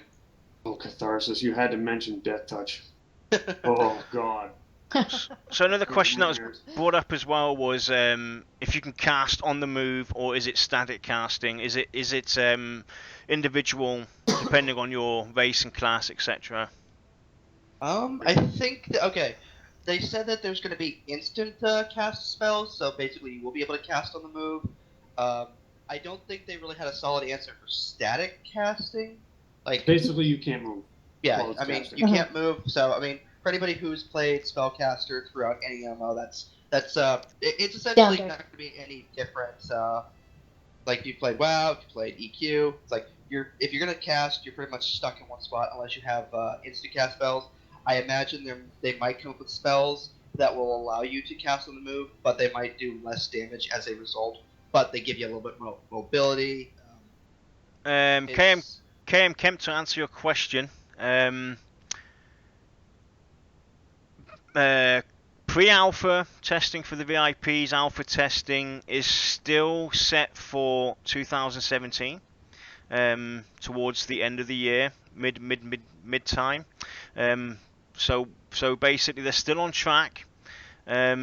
Yes, it was originally meant to be Q1, Q2 is when they were going to start pre-alpha testing for the VIPs, and then after that alpha testing, that is still in their plans.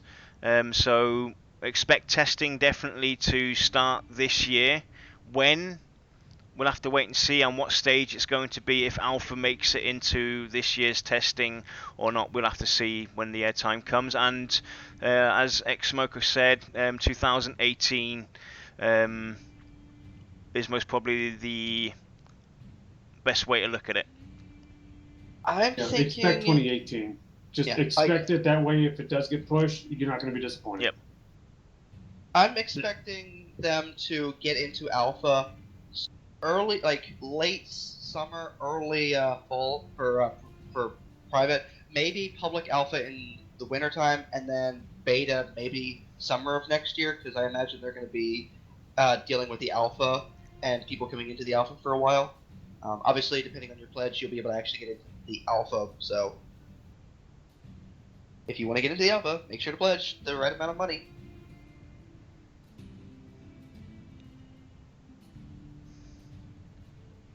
And there's another question that came up, and we'll get to see that actually happen during the stream. Is there a sneak mechanism in place, or will sneak be ability based for rogues and alike? And we get to actually see the rogue sneak ability, which I thought looked outstanding.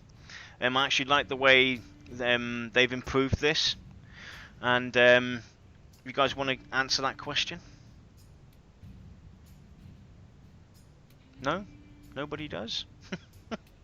Am I still being heard? We've been talking about Storm, man. You can go right ahead. I was just going to stand back and let you finish. So. More than that, I'll finish. Go for it, Shy. Answer the question.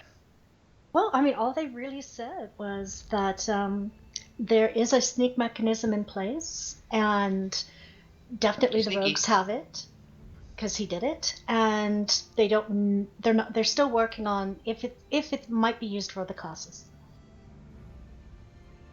There you have it. But we don't know. So here we go, and no, rogues do it from behind. So now we get to see. I'm not even going to comment on that. We get to see Kilsin perform that after Ko gets called back.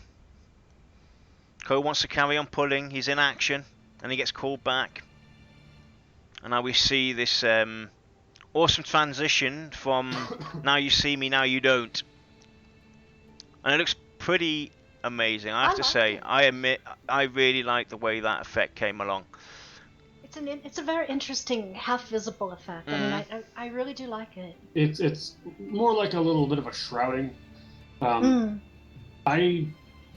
know a lot of people would prefer the old EverQuest 1 style of invisibility, where if you don't see invis, you just don't see them. Yeah. Where if you had seen invis, you just saw them normally with their name in brackets. That's a step towards probably a little bit more realism in a way. But well, I never really enjoyed it because it's like I kind of want to know where my group members are. Well, I guess though, at the end of the day though, sneak and invisibility will be two complete separate things, and maybe for the sneak ability it will be like that because a rogue can't go invisible. You know, with that type of sneak that he's got on, the way it is, I'm thinking it's going to be different in the darkness of a cave compared to being in the bright sunlight that he's in at the moment.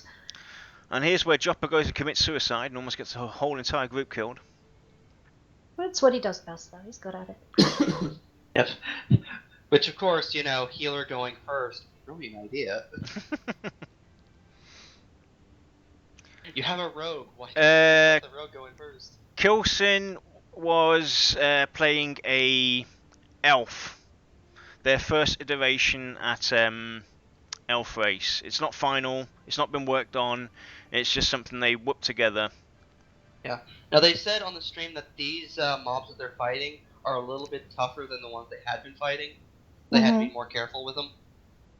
And you can even see as well the difference these mobs have is armor-wise. Is they have plates on. You can actually see they're structured a bit differently. They look a lot tougher as well visually. You automatically get this feel of, oh, these guys are a bit tougher. Yep. And we did see throughout the stream, Ko was leveling up his skills as he was using them. So we're going to see, similar to the old EverQuest 1, skill-based mechanics in a lot of ways. I love the way the armor is reflecting at the moment on the Tower Seraph. That's such a great look. Yeah, one of the really great things that they've just executed almost perfectly has to be just the reflections in the lighting. I mean, from the last stream when they went into Amber Fate and there was crystals all over the walls, oh my god, that was gorgeous.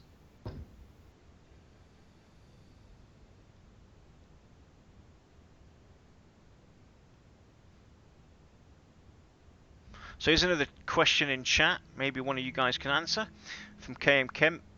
I don't see a target window yet. Are they planning on using that and having spells intelligently pick between the two? We haven't had any information on that at all. I mean, the only rule, and I don't think we've really seen a lot of spell gameplay, so it's really hard. I mean, I know they showed off the Shaman in December, but since that could have changed by now, it's really hard to use that as an example. They did say that they were going to be showing some different aspects of the game on Tuesday as well, the next stream, so possibly we may see something there. Yeah.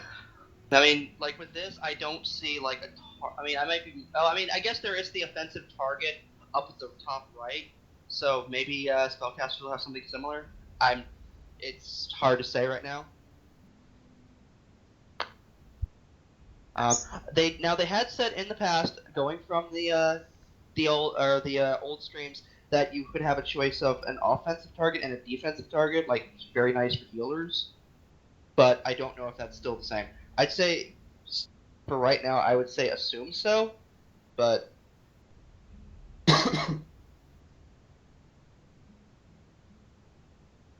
again, things subject to change.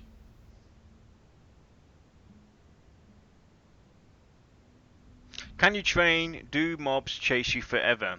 The answer is yes, and they even chase you after you log out. Basically, if you got something chasing you to log out, it's going to knock on your front door and beat you up. Wow, I'm screwed then, aren't I? I know, me too. I kind of hope that they won't, they'll do something about this. I understand some mobs might chase you, but for instance, tower guards, I can't see them chasing you forever because the fact that they're going to chase you over putting their duty, if they're there to protect this tower, why would they leave it after a certain radius? Yeah, it may just depend on the certain mobs too. Yeah. I mean, some if they're just wandering around the area anyway, they may decide, yeah, sure, I'll chase you. So but if they're a specific guard, then it may be a radius type of aggro. If you look to the top as well, the very top of the screen, the top hotbar where the buffs are, you can actually see a timer going. You have that green window, the green bar around it, basically ticking down as well. Yeah, the border is your timer. But to step back about the target thing, I see in a lot of chats sparking my memory here about how they're doing the dual target system. If anyone remembers Anarchy Online, you have a defensive target and an offensive target, which are completely different, and certain spells will target certain things. So a heal would only target a defensive target, versus a lightning bolt would only target an offensive target. So in a way, we kind of do, but I think instead of calling it like a target, I would probably call it more of just a dual target system. Yeah, so that'll be awkward if it's just like you accidentally heal the boss and lightning bolt the tank. Yeah, and for those that are not familiar, or at least haven't played with a dual targeting system, it does take some getting used to, but when you get used to it, it is actually very, very nice. Yeah.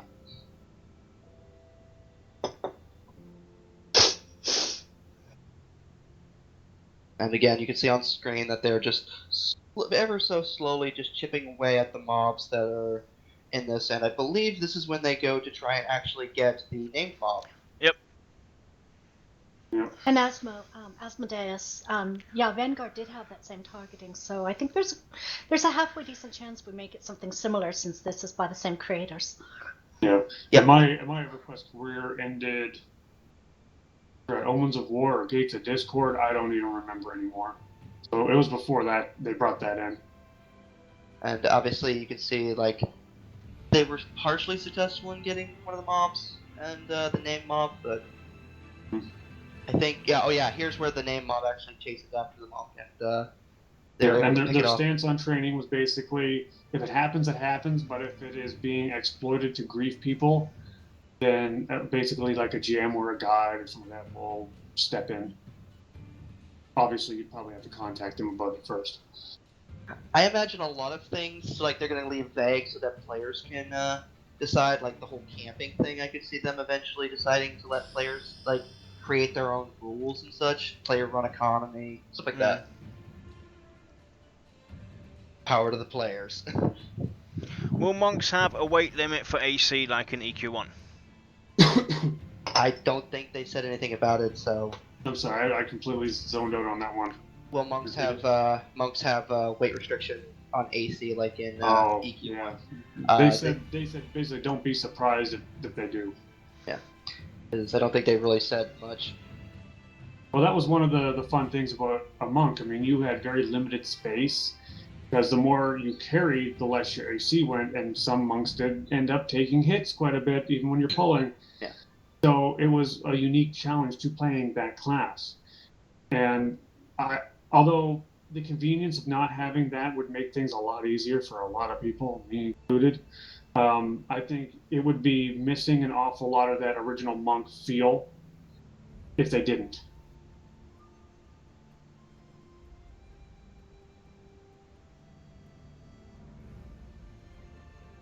I'm sure they'll make it so that make sure that every class has their own unique little gimmick and whatnot. Oh, definitely, definitely. I mean, because every class, they have to have something kind of cool, but they also have to have something that's kind of not cool too, to balance it out. I believe right here, yeah, they're looking at the loot from the guy they killed and talking about how it's a sword that has some stats on it. Very nice. Yeah. This is where they talked about. In the last stream, they had briefly touched on the auction house ideas. So I would strongly recommend, if you have any questions about the auction house, and especially if you haven't already looked at it, go check out the previous streams. They're on YouTube. I think you can find it on Coh's channel.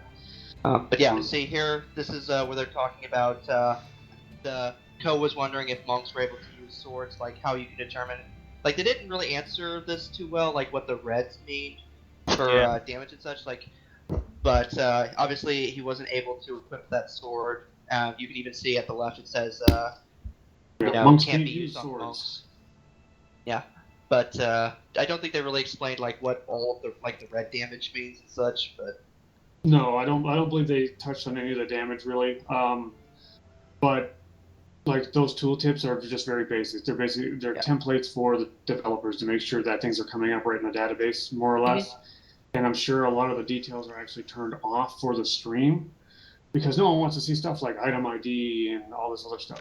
Plus, it will also, it's subject to change, because even the red critical that goes up, in most other games, it's a completely different color. Red for me is damage that I take in most games, so it's subject to change over time, and they're just keeping it simple, easy for us to follow, and I'm sure we're going to see all the detail that is actually relevant to the player in the tooltip for each item.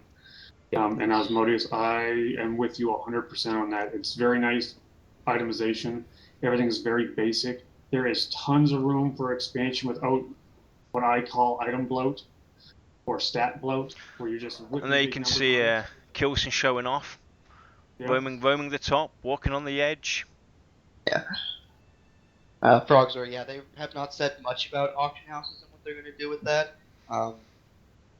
I personally would like to see something similar to an auction house. I don't remember what game I played, but I remember a game where it's like players could essentially set up their own little shops where they became like NPCs where you could buy items from, and they set their prices. Right. Like, well, something we like had touched that on would be cool. that. We had touched on that. A couple games did that. So.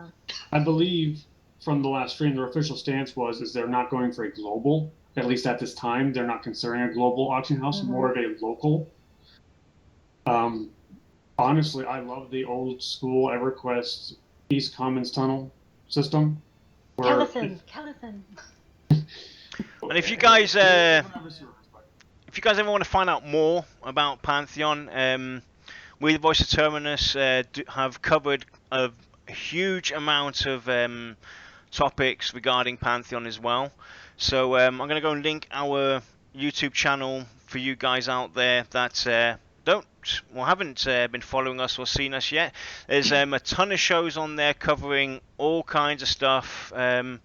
Feel free to check it out if you're interested to know a bit more. A lot of speculation, obviously, because the game is still in development and nothing is set in stone until the devs tell us otherwise. If you have a very strong opinion, I'm just going to reiterate, head to the forums. Yep. As long as you go about it in a very mature and very reasonable way, you will be heard.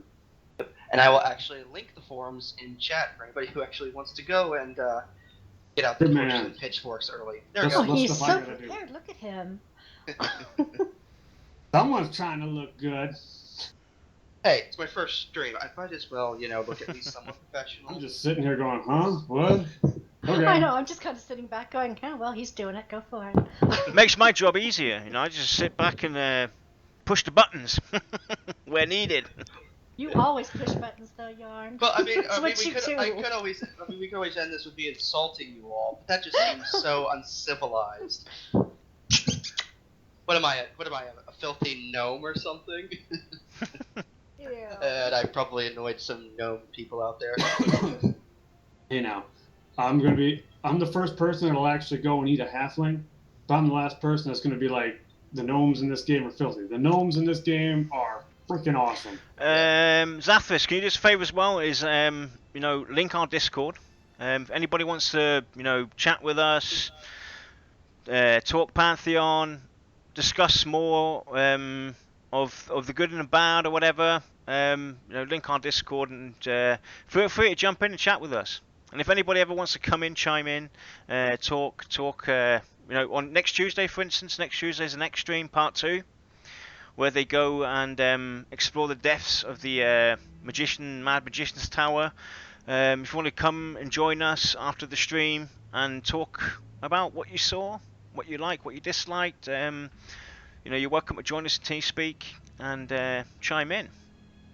Despite what it may look like, we're actually kind of friendly people. Yes. I mean, they invited me in. These so, guys are. I'm not. But yeah, it'll be interesting. Next stream we'll be seeing the Mage Tower. I'm hoping we see more magic effects. Maybe we'll get lucky and we'll see more of the wizard. And I just want to know. Just maybe the summon. Now, I have to quickly pause this. Stop, Coach. Stop running. There you go. The lighting effect again. That tree standing there in the distance, the light coming through on the field there, amazing. It looks really, really good. And this is still without visual effects. This is just your basic lighting. There's been nothing uptuned here, modified, etc. It's the basic of the basics, and it's still gonna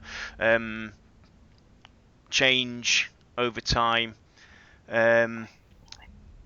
Yeah.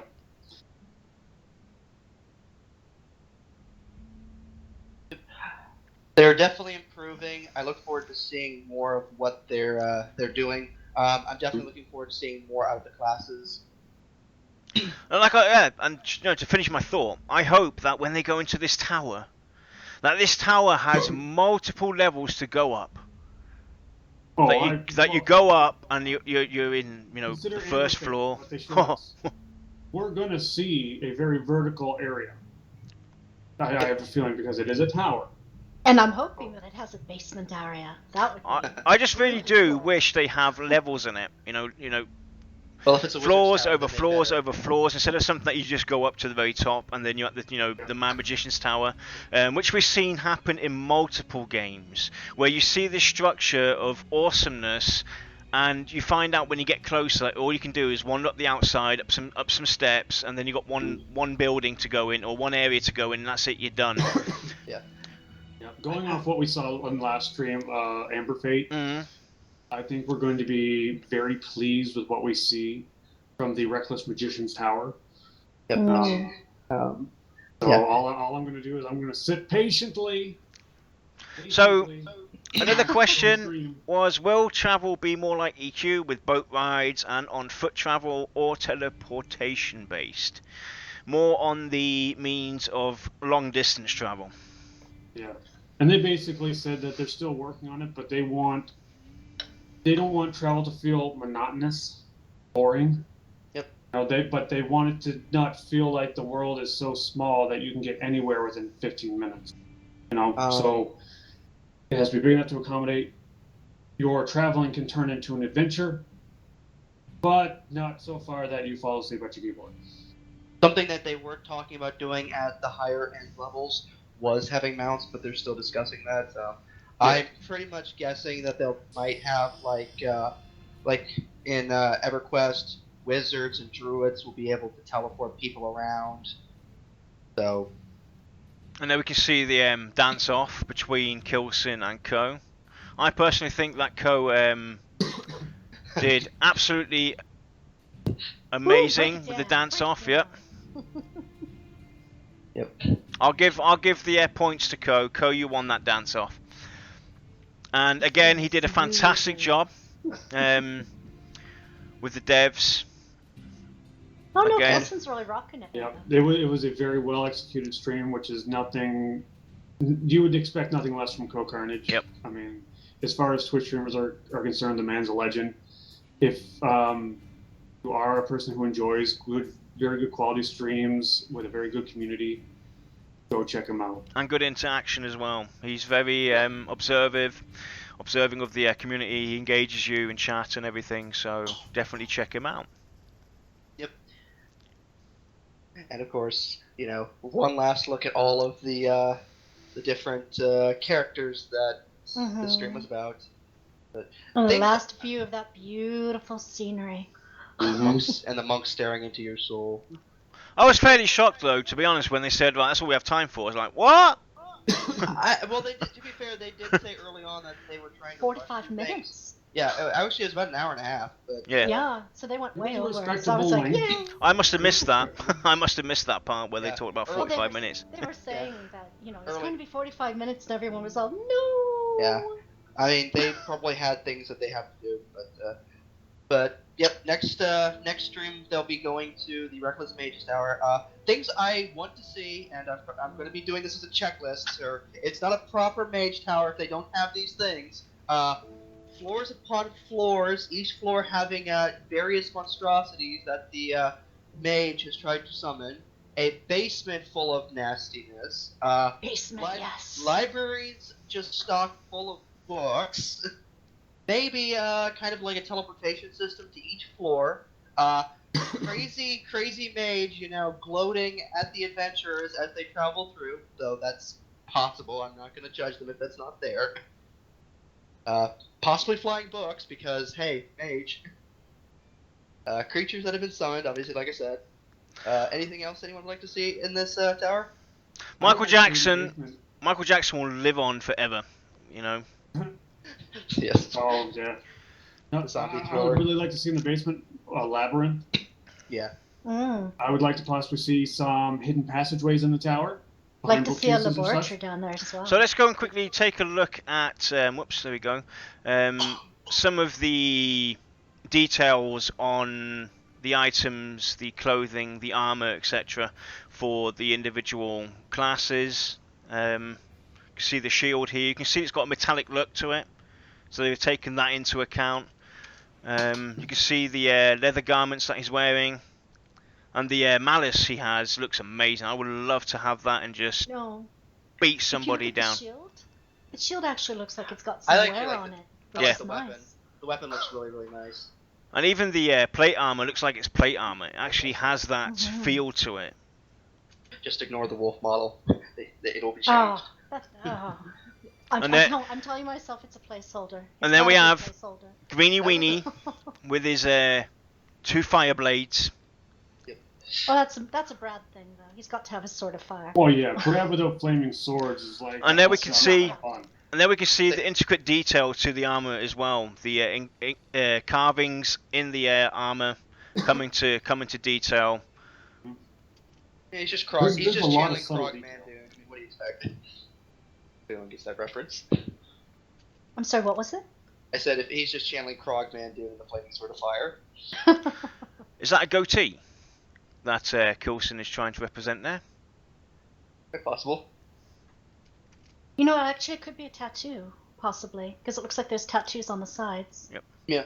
So maybe part of a face marking. If you look at the gnome, you can see him sitting there, and you see this particle effect of these blue flashes. That's his bits escaping from his outfit. No, he's sucking in mana because he's meditating. Yeah, that could be like how wizards meditate. Or maybe it's a gnome-specific thing. Now I just can't wait for them to go down this road.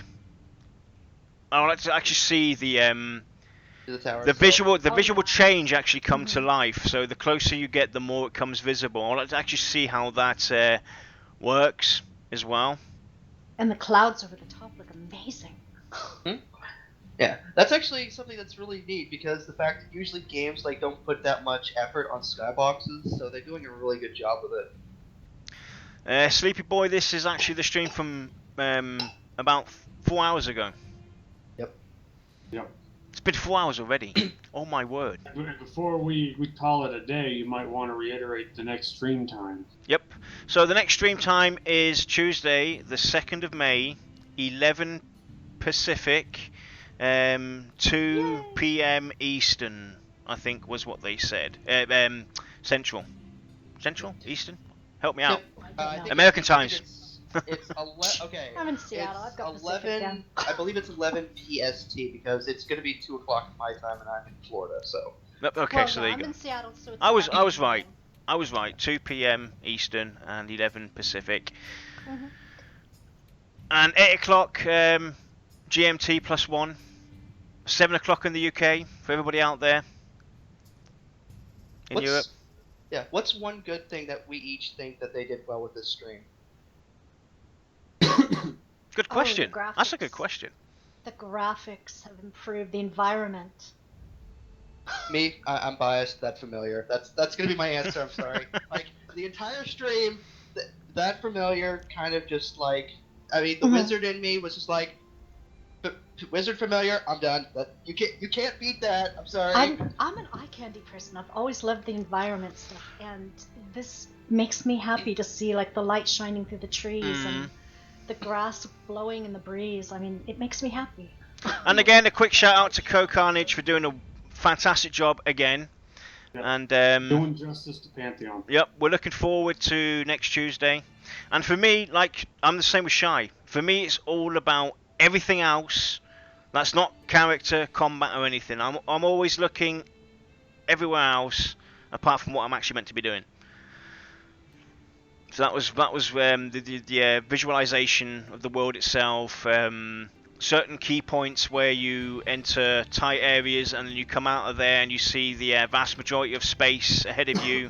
How that's worked out, the size comparison towards character, environment, and even the buildings. They looked realistically from this size. They looked realistic. They weren't way too big or way too small. They looked like they were cut to size how it should be. So that's what fascinated me the most.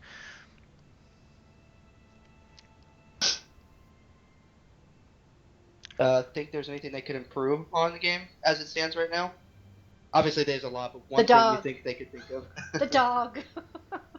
Yeah. Fix the walls. and the corpses, but that's stuff that they that will most probably happen anyway. I'll be keeping an eye on the acclimation system. I'm kind of leery about it right now because I was kind of hoping that they would be like your character spends time in a location and you slowly build up a resistance to it. I can understand where a lot of people are coming from with the injection of needles, this, that, and the other. It's an early system, and hopefully, over time, engaging with the community, getting feedback on certain ideas. And we even talked about this. When I think about situational gear, this is where it screams acclimation for me as well. Use the situational gear in that environment as well. Have situational gear maybe be something that we have to acquire. So if we go into a frigid area, you've got the monk who's light clothed. He might have to put on a bear rug. Yeah, to keep himself warm, stuff like that. Explore, expand on ideas. It was a very basic system, so I'm not going to judge him for it right now. I can get where people are coming from. It certainly wasn't what I expected. Yeah. Oh, definitely. It was quite a surprise to see how they put it in there. So I almost expected. But it's interesting. I almost expected it like a skill. Yeah. The more you're in it, the more you get used to it. Yep. With obvious some augmentation from gear maybe or enchantments or potions. But whatever system you want to use. I do think that we will end up seeing some kind of gear with the with different stats and resists on it. In addition to that, Moko in the chat clearly does not like the acclimation system, which is understandable. I'm like I said, I'm kind of hesitant with it right now. I want to see what they do. I'm not going to say too much about it until beta comes in because they might change things. Yeah, definitely. Well, I personally hope they don't keep it the way it is, but if they do, I'm not going to complain too much. If they do, they've got their reasons. Yep, they have their reasons then at the end. But it's definitely something that is most probably going to be looked at again. We saw earlier indications on how the perception system was going to work and changes that they've made, and hopefully they will make a few adjustments to it. If they don't, like you guys have already said, I'm not going to beat around it. I just love the fact that you have this actually affecting us. and then I was just blown away when I actually saw that finally my monitor comes into play and gives me that feel of I'm freezing to death. My monitor starts to freeze up. It's just a bit of immersion, a bit of connecting more to the game world itself.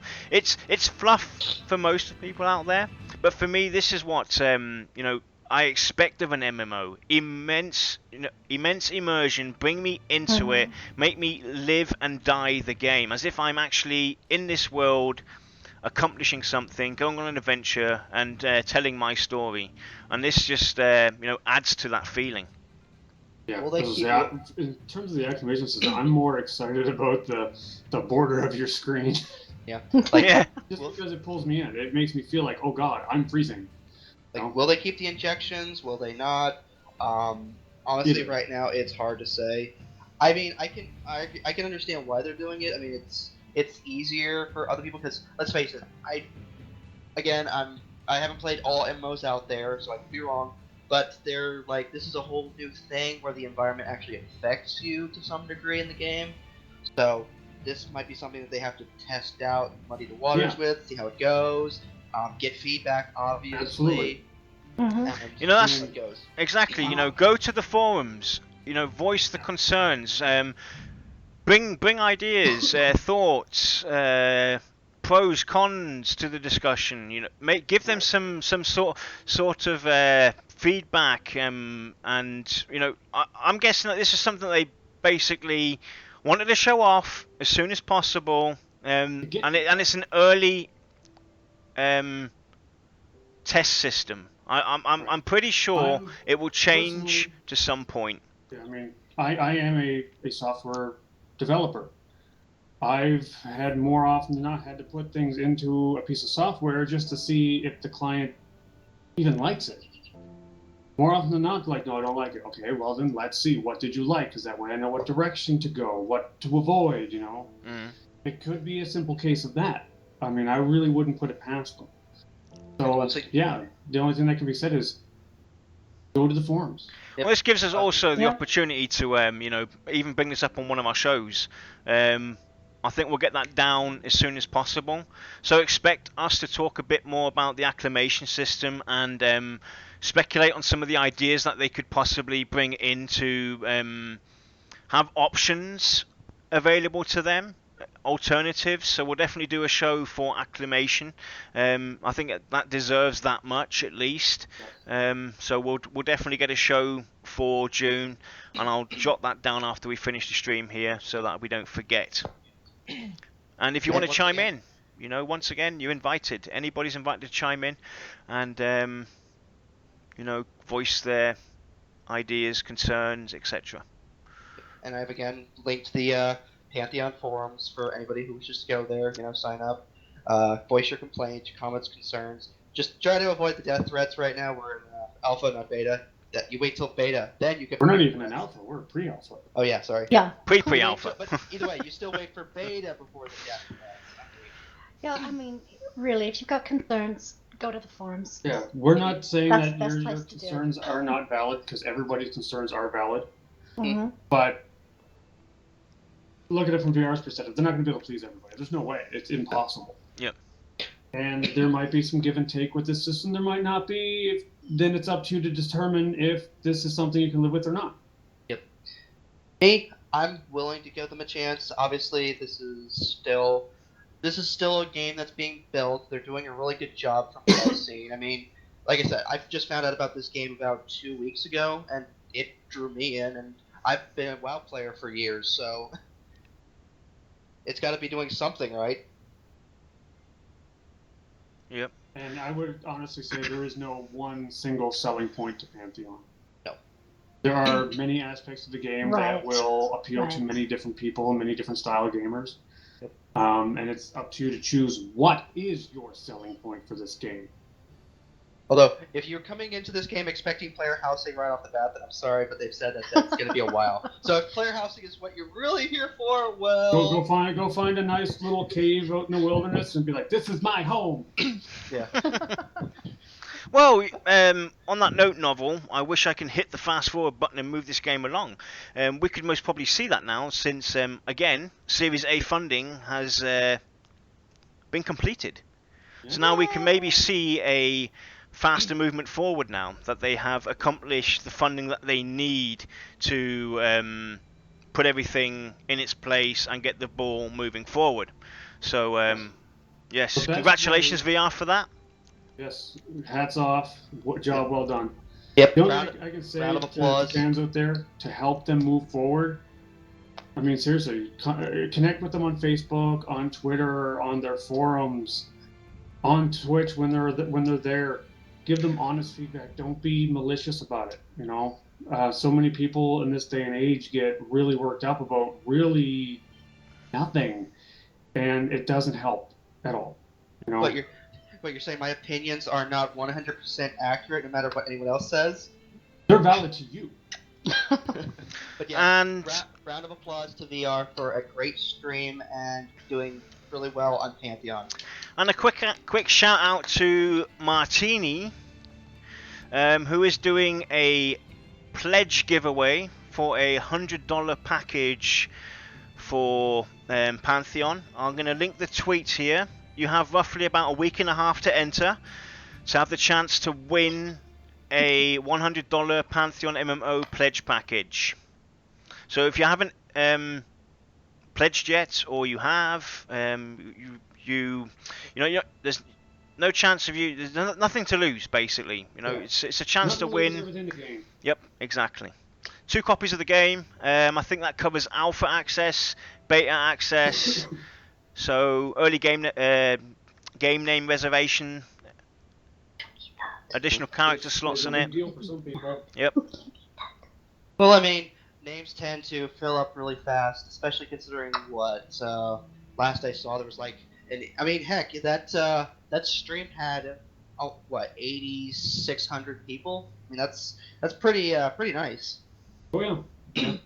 And that's not even counting the number of people that are going to be watching it this weekend for the first time. Right, those people who are going to be having it, or those people who are going to be watching it over and over and over and over again. I won't be doing that at all. Oh, of course you won't. You'd never do that, Lex.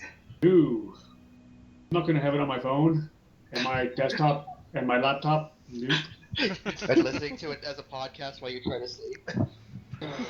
So with that, guys, thanks for joining us. And again, VR, great stream, great showing of the game. We look forward to Tuesday, same time, Coh's channel, for the second part, where we get to finally see this so much talked about and hyped Mad Magician's Tower. And hopefully he's there. Hopefully he is there as well to get his butt kicked. Yep. And hopefully we will see a lot of pretty spell effects because mage. I'll be disappointed otherwise. You know what? What's really sad, Loco? That was exactly going through my head right now. I was like, you know, the mage tower, dun dun dun. Well, they hyped it like that, you know. It sounds like, you know, the crazy mage, the mad magician tower, mad magician. Now, why do I think you're looking at me when you think a while ago? Was it actually called like the Mad Magician's Tower, and they just changed it to the Reckless Magician's Tower? Possibly. Or was it always the Reckless? I have no idea. I'm sorry. I seem to think that it was the Mad Magician's Tower at some point. Yeah. But now it's the Reckless one. Maybe that's why all the towers are falling over. Maybe. I wonder if we'll see, since it's only going to be a week for the next stream, I wonder if they're going to be trying to get streams out a lot faster. I don't think so. Streaming does take a lot of time and effort. I am a streamer, a little bit. And let's face it, why spend multiple hours doing a stream when you could be working on the game and get it to us a week faster? Of course, just a thought I had. I know. But definitely we'll be looking forward to seeing next week's stream and everything that will done, and to see the inevitable TPKs that will no doubt follow. Yeah, I'm gonna do a drinking game on Tuesday. Every time they wipe, I'm gonna take a drink. You're gonna be hammered. I know, it's gonna be great. So before we He's not leave, doing it for every character who does. before we leave, No, every Who time, says he's every not? time a death, I will go. And that includes the mobs too. And of course, you realize we're gonna do like the post stream show, and I'll be like, and that was great. Lex, stand still. I'm trying to draw.